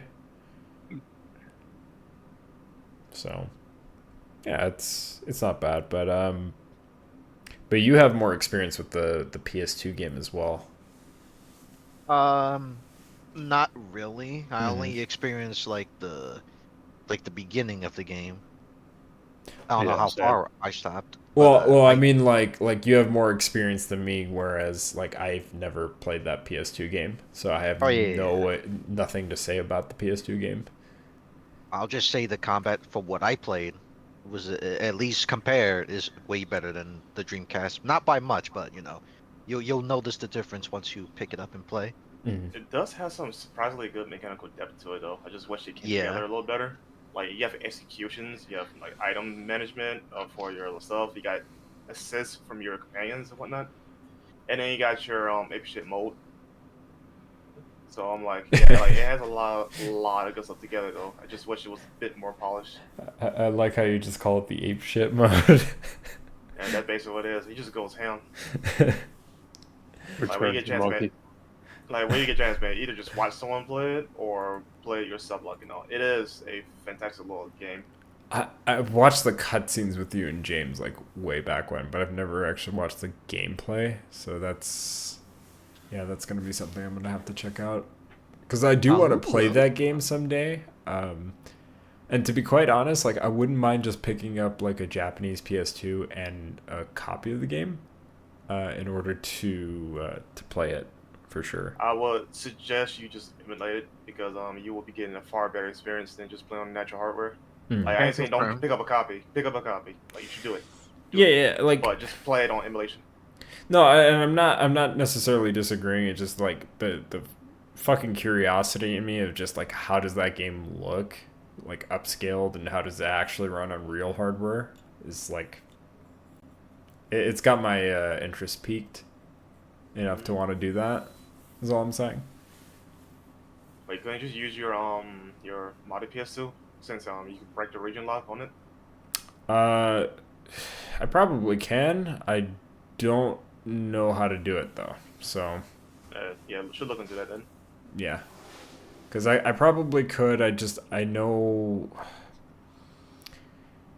there's a way to do it, but it's a bit of a process from what I'm aware of. So I'd have to give it a shot. But I definitely would want to like pick up a copy eventually, just to again just to see. I wonder though, like if I could, because with like the modded like PS2 when you have a SSD or hard drive in there, or if you're running it off of a USB stick. You can technically run ISOs off of the PS2. However, those ISOs and disk images they vary as far as how well they run. I know I've just got it on Steam Deck. I mean, and Steam Deck's a pretty competent emulation machine actually. That's what I've been actually told. how- Yeah, that's actually how I've been playing the original Metal Gear Solid. Good thing they confirmed Steam Deck too. It runs really well at 1440p. So, but yeah, I mean, and I've tested a few different games and yeah, it's been pretty decent. So I'll have to see how the Berserk games run on it. Yeah. But it uses the PCSX2 emulator, and that that emulator usually runs most games pretty well. The only games I've had issues with that emulator has been like some parts of the original Fatal Frame, but yeah, for the most part, it's pretty competent. That's neat. Okay, so like the Berserk Musou game, because I know I made I had my take on it. Did anybody else here play it, by the way? I played like a little bit of it. I've only seen clips of it, like you said. And Brandon, have you played it or I'm sorry, what? the Berserk Musou game, Band of the Hawk? Nope. Did you play it? No. I Alright. got around to it. I don't think you have it digitally, right? I don't Well, have it if you- digitally, unfortunately, so you wouldn't be able to play it off me. Well, Dom, So- I don't know if you was in the call, but I was trying to stream that game, but the PC port was not too kind for me. I was there. I recall it having very specific issues with shadows and certain textures when you were playing. It could be because too the laptop's what is it using? Intel Arc graphics card, whatever the fuck is using. It could Yeah, be that that might too, but that might explain it because there's not really much support for that for the Intel Arc graphics cards at the moment. I mean, Intel Arc is a relatively new, graphics card manufacturer anyway. I mean, speaking from experience, like I mean, I haven't played much of it, but I didn't really have many issues with the PC port itself. Like what? I mean, it does like kind of dip a little bit at times just because of how many enemies are on screen. But I mean, I think that's I had to typical. lower the graphics settings just to get it run at consistent 60. I'm like, what the fuck? Not even at medium settings. I think that was one of the games too that Koei Tecmo is notorious for like using the lower like end like versions for their PC ports. And what I mean by that is that they've been like for certain games they've been caught using like the PS3 assets and stuff like that, but like PS4 character models. So like it's a thing with Koei Tecmo as well, where like the reputation of their ports, as far as I know, has been very mixed. So yeah, that Koei could just be a Tecmo Koei usually Tecmo thing drops the too. ball with most ports, from what I understand as well. Their recent fantastic port was Warriors of Orochi 3 Ultimate. Didn't they do what was it? Wait, they did a port for 3 Ultimate, or do you mean 4 Ultimate? 3 Ultimate, like 3. Shit, I didn't even know 3 was on PC.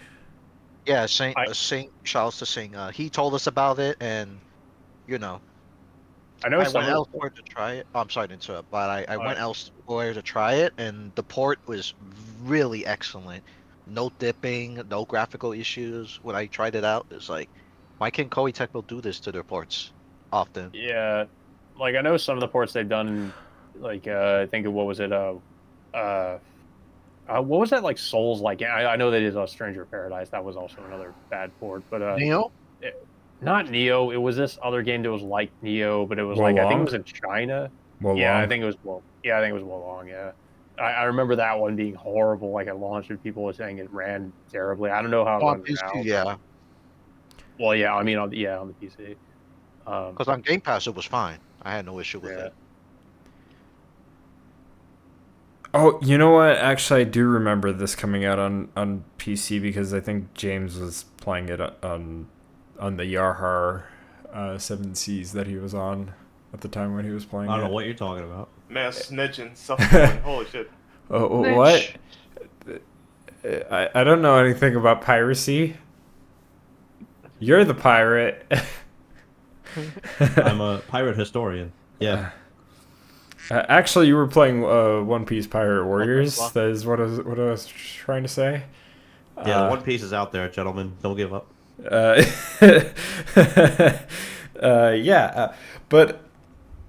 so the games, right? Like, not a lot of Berserk games. We were talking a little bit earlier about like how there were people talking about wanting a Berserk game in like a Dark Souls style, and at one point I did kind of agree with that just because of the like style, like visual and kind of like tonal style of like the Souls games. But I would actually maybe not want that. I know I think it was you and me, James, that were talking about this. You brought this up that you probably prefer something that was more akin to like the Ninja Gaiden games as far as like gameplay for a new Berserk game. Yep. Fast and visceral. I guess that depends on what, if you're playing as Guts for most of the game or if you're playing as somebody else. Guts, he's more so like a walking tank.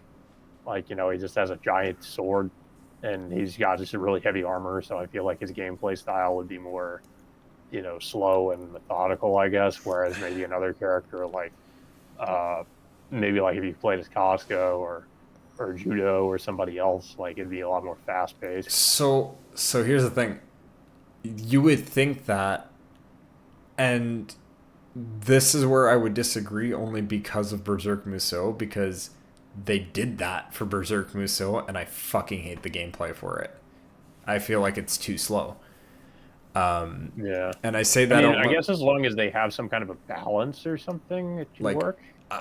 I personally only feel that way just because, like, you know, again, me being somebody who, which we've talked about, like, off air, where, like, me being a big, like, fan of, like, Musou games, like, coming off of Samurai Warriors 4, which at the time came out right before Berserk Musou, was probably one of the fastest Musou games to come out. And Berserk Musou is just, like, the complete opposite. It's, like, one of the slowest fucking games I've ever played, and that's why I don't like it. I wouldn't want Guts to be slow just because I don't feel like...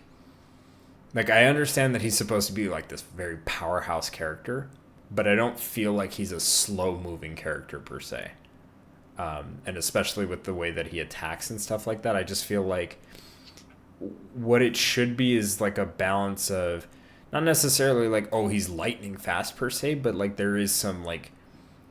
There is speed to his attacks, but just more of, like, an emphasis on the power of that speed and stuff like that, if that makes sense. Yeah, going by the visual, he's definitely not swinging that shit slow, like, at all. So he shouldn't be slow and clunky, right? Yeah, But yeah. if you want to give him, like, slow, hard-hand attacks, then just go with, like, the system of light attack, heavy attack. That's all that problem right there. Yeah. What does light attack be, though? I mean, I just see him going, see him swinging sword a lot faster than he normally would see him swing it, you know, just stuff like that. Because I think sword, the Dreamcast game, he actually swings his sword left to right really fast when you just do the standard attack. So that right. attack. Yeah. Yep, can confirm. Yeah, so that kind of speed, right? And as far as, like, say, heavy attack, right, you could do like an overhead type, you know, smash attack, Yeah. right, to emphasize more power into the punch or swing, I guess.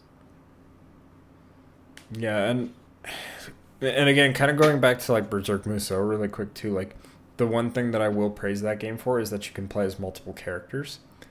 So, like, I'm not opposed to, like, a hack and slash style of game where, like, because how are you going to justify, like, a Berserk game that's a hack and slash and the only weapon that you have is just, you know, the Dragon Slayer or any of the swords that he used prior to him becoming, you know, going into that Black Swordsman arc?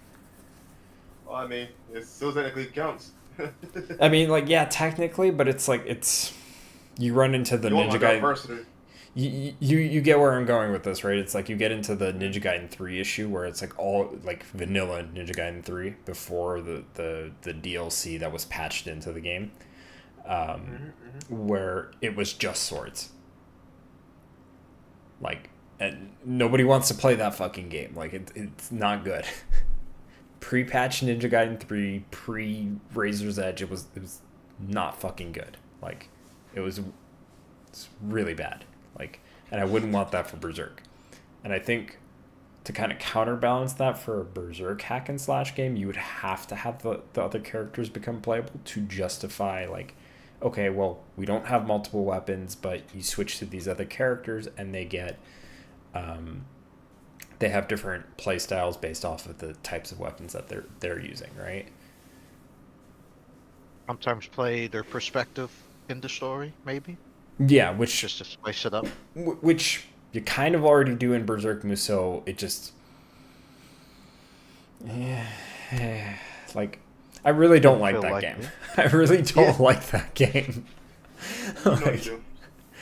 Like, it'd be so much better if it was not a Musou game. And again, I have to emphasize this. Like, I love Musou games. I don't like that one. I think that the issue is more so that game didn't do the formula right, more so than it not being a Musou game. Because, like, Berserk Musou can work. I mean, for fuck's sake, Millennium Falcon is borderline Musou. If you actually play that game. The problem is, it's just that game did not do it justice. Yeah. So, like, I guess my question then to you all is, like, how like, what type of Berserk game would you want to see? How would you want to see it get done? And what would you do differently from the other 3 Berserk games that have come out? Millennium Falcon had a good foundation though, but what they need to change up is like the level design. That's one thing I would knock against is level design is not as interesting. Like the background detail is fine, but just playing through it though is just super linear. Yeah, So there's- I don't really feel like it should be like a Souls-like game like people want it to be though. It should be more like a if it is a Souls-like game, I would prefer it be closer to something like Bloodborne, where it's more fast-paced and not really as focused on just trying to avoid. Well, not that you're not avoiding against Bloodborne, but just like not quite as I guess slow as some Souls games tend to be at times. It should definitely be a lot more action-oriented. I think Ninja Gaiden is a good comparison to how I feel like it should probably be.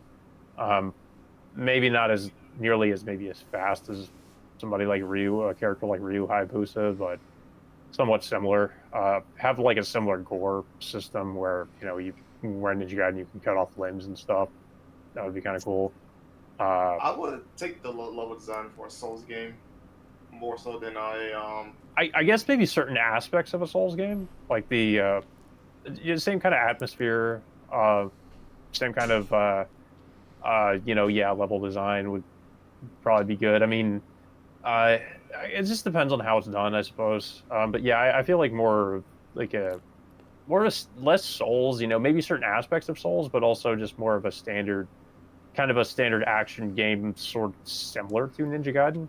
Not like DMC or anything. It's like character action. Like I feel like that wouldn't really work for something like Berserk. But yeah, maybe more so like like you were saying, like Ninja Gaiden or something, where it's not a hack and slash, but it's more action game. Maybe sometimes you have to be strategic with what you do. Maybe you could have multiple characters like in the other Berserk games that play differently than Guts. But yeah, I mean, I guess something more like that. Cat agrees. Yeah, my cat agrees. Ow! And also disagrees, apparently. You know what? I kind of want to run this thought that I just had as you were kind of like talking about that. What about like a Berserk game that kind of plays a little more like the Final Fantasy VII remake, in that you get to play as like the essentially the party members that Guts is accompanied with, who would also have like essentially their own like abilities and like attack styles and stuff like that, like all at once, like similar to that remake, like as far as how that game plays. I can see that.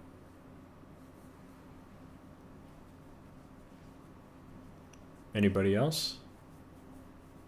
for The kind of Berserk game you'd like to see?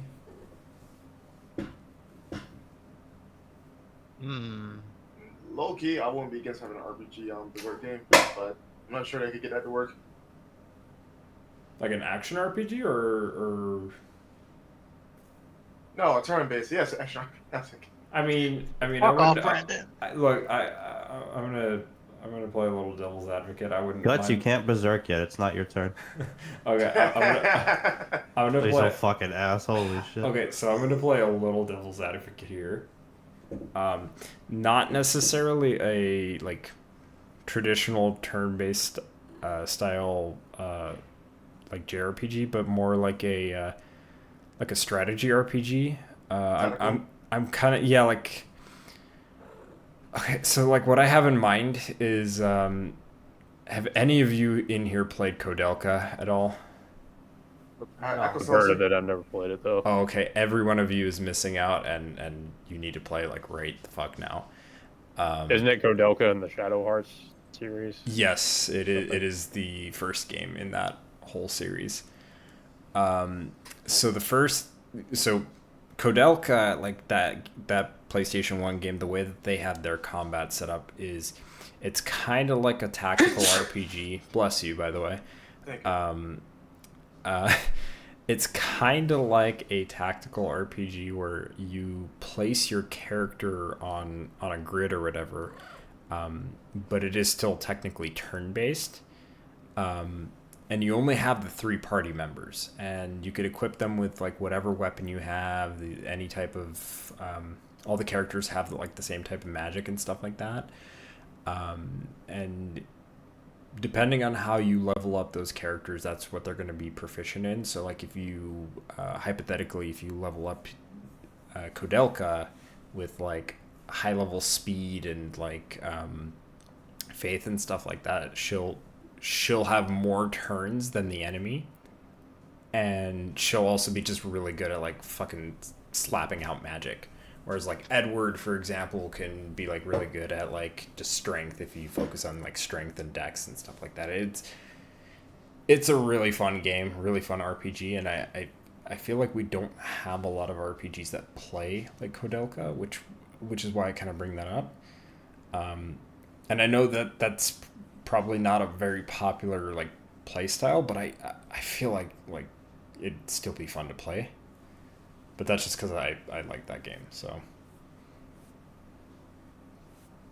and it's not like your typical like, oh well, everybody just takes one turn. Like if you know what you're doing, you could really like spec your characters to where like enemies don't really get a turn, or like they only get like one out of like the 4 or 5 or 6 that you can get sometimes. Like you can make your characters really busted in Kodelka, so that's all I'm saying.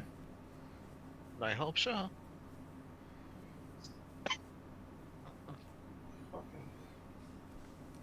So yeah, I'm not opposed to like a classic style like RPG, I guess, for a Berserk game, if done right. What Fuck about it. for a visual novel? For a visual novel, sure, fuck it, why not? Like, Yeah, sure. Put the sex scene of Guts and Casca in the original novel, and it will sell like hotcakes. Yes. sure, why not? I don't care. Like, if it's good, I'll play it. Yeah, I bet you will. You fucking right. It's not all right. It's not all right. Yeah, no, like I feel like it could work. I don't know, like, but like I think generally like you guys would probably want to see like a hack and slash, right? Yeah. And play more than just Guts. Maybe I want to play as Zod as well. It would be nice to play the other characters. Like I want to play a Skull Knight, my homie. Yes. How about you, James? You haven't said anything much about what kind of Berserk game you would want to see outside of what I've James, brought up. Speak up. Speak up, bird up. I mean, you guys already James, know what I said. I know, but like I talk know. about some other shit. Like talk about what else you'd want to see in a Berserk game. I want to hear what you have. If not a pure action game, an action RPG would also be fine. That's And about one it. thing, I like- can't really think of anything else. Like in Darksiders 2 type thing, or Either Yeah. that or like, Yeah, I was gonna say elaborate on like what you mean. Lavender. I don't know. It's kind of it. Don't really have any deep thoughts. Kind of already said what anything I was gonna say. Anywho, Maybe it can have something like Parasite Eve's gameplay. Maybe. What do you mean? So active time battle. Yeah.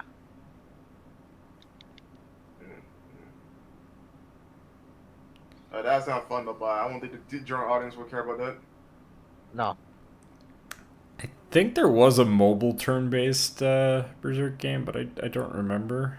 I'd have to look into that, but I don't remember. I think it was like a Japan Berserk having a exclusive. mobile game. but- Oh, that would explain it. Yeah, I'm only aware of 3 games they ever made. Yeah, let me look it up and see if there was a mobile game. I think there was.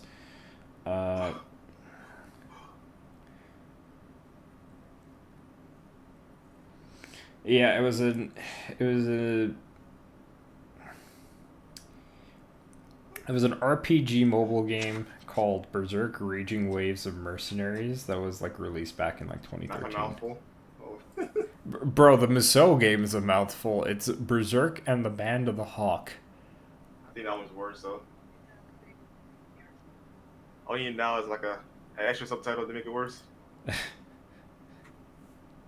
Yeah. Yeah, so there was that one. I don't know if there's any other ones beside that one. I know they've done like collaborations with like mobile game RPGs as well too, but Yeah, they did one with I think with the S&T game for mobile. oh, the one where they Dante and Veo, yeah. Yeah, I was gonna bring that up. Oh shit, that would be kind of weird if like Atlas did a fucking Berserk game. That would be actually pretty baller though, but I wonder if they can handle the more in-depth combat of that shit, or they could just license it out to like Koei Tecmo again. Yeah. Bro built like a dinosaur, anyways. You were saying? Just don't pull the Ultimate Alliance 3 and make it exclusive to Switch. Well, Nintendo paid for that right, so no, they get the W on that one. Alrighty, so And play like trash. Yeah. so we've talked games, we've talked manga, we've talked anime. Well, you didn't. Do you want to talk manga really quick before we do any final thoughts on Berserk? Not really, because I'm not a manga reader yet. I'm way behind the manga. Because since the creator died, I just stopped reading them until I find out that his protege or whatever will continue to work. But yeah, I'm like way behind, so like I don't want to talk about it. Gotcha. Alrighty, so unless if you guys have any final thoughts, anything you want to share that we didn't maybe cover or want to ask away here in the group, go ahead and do so. Otherwise, we can start getting into outros and stuff. No? Going once, Nope. going twice? Not really. Alrighty then. So then let's go ahead and do it. Griffith did nothing wrong, guys. I was expecting that. Alright, so I guess we could do outros. Since Kaneki spoke up first, where can we find you, good sir? You can find me on YouTube and Twitter under the name GhoulWorldOrder. And I'll continue playing the Dreamcast game as possible because Zod is kicking my ass, Yee. And taking your name. unfortunately. Alrighty, up next we have KaptainKaos. Where can we find you, good sir? You can find me on YouTube and Twitter at KaptainKaos. You can also find me on Instagram at Enigmatic Arts, where I post my art stuff. Oh, and there's my cat jumping off of me like a mad woman. Anyway, James, where can we find you, good sir? On Twitter at DevilHunterJames. And last but not least, Brandel, where can we find you? None of your fucking business. I'm just kidding. You can find me on Twitter at ImmortalBrandel. I have a link tree there somewhere. You can check out my other affiliations and whatnot. Yep. And yeah, fuck off. Yeah. Yeah, what he said. Anyway, you all know me as BioDevil_Dom. You all can find me on YouTube if you're not watching this on YouTube. No, we can. Twitter. And yeah, we've got plans to talk about one other anime. A specific franchise that I particularly love, and myself, James, and Brandon definitely watched said anime when it came out. I'm looking forward to that, and I hope you all are too. So, Devil May Cry. nope. No. It's a Capcom franchise, so you're close. Oh, Onimusha. Yes, yes, sir. Yes, indeed. We are going to be talking about the Onimusha anime soon. I don't know exactly when, but soon. Because definitely some stuff I want to talk about for sure, and I want to talk about it with the people that I watched it with and anybody else who happened to watch it. So we'll see. But until then, we hope you all enjoyed today's podcast, and we'll see you all in the next one. Later.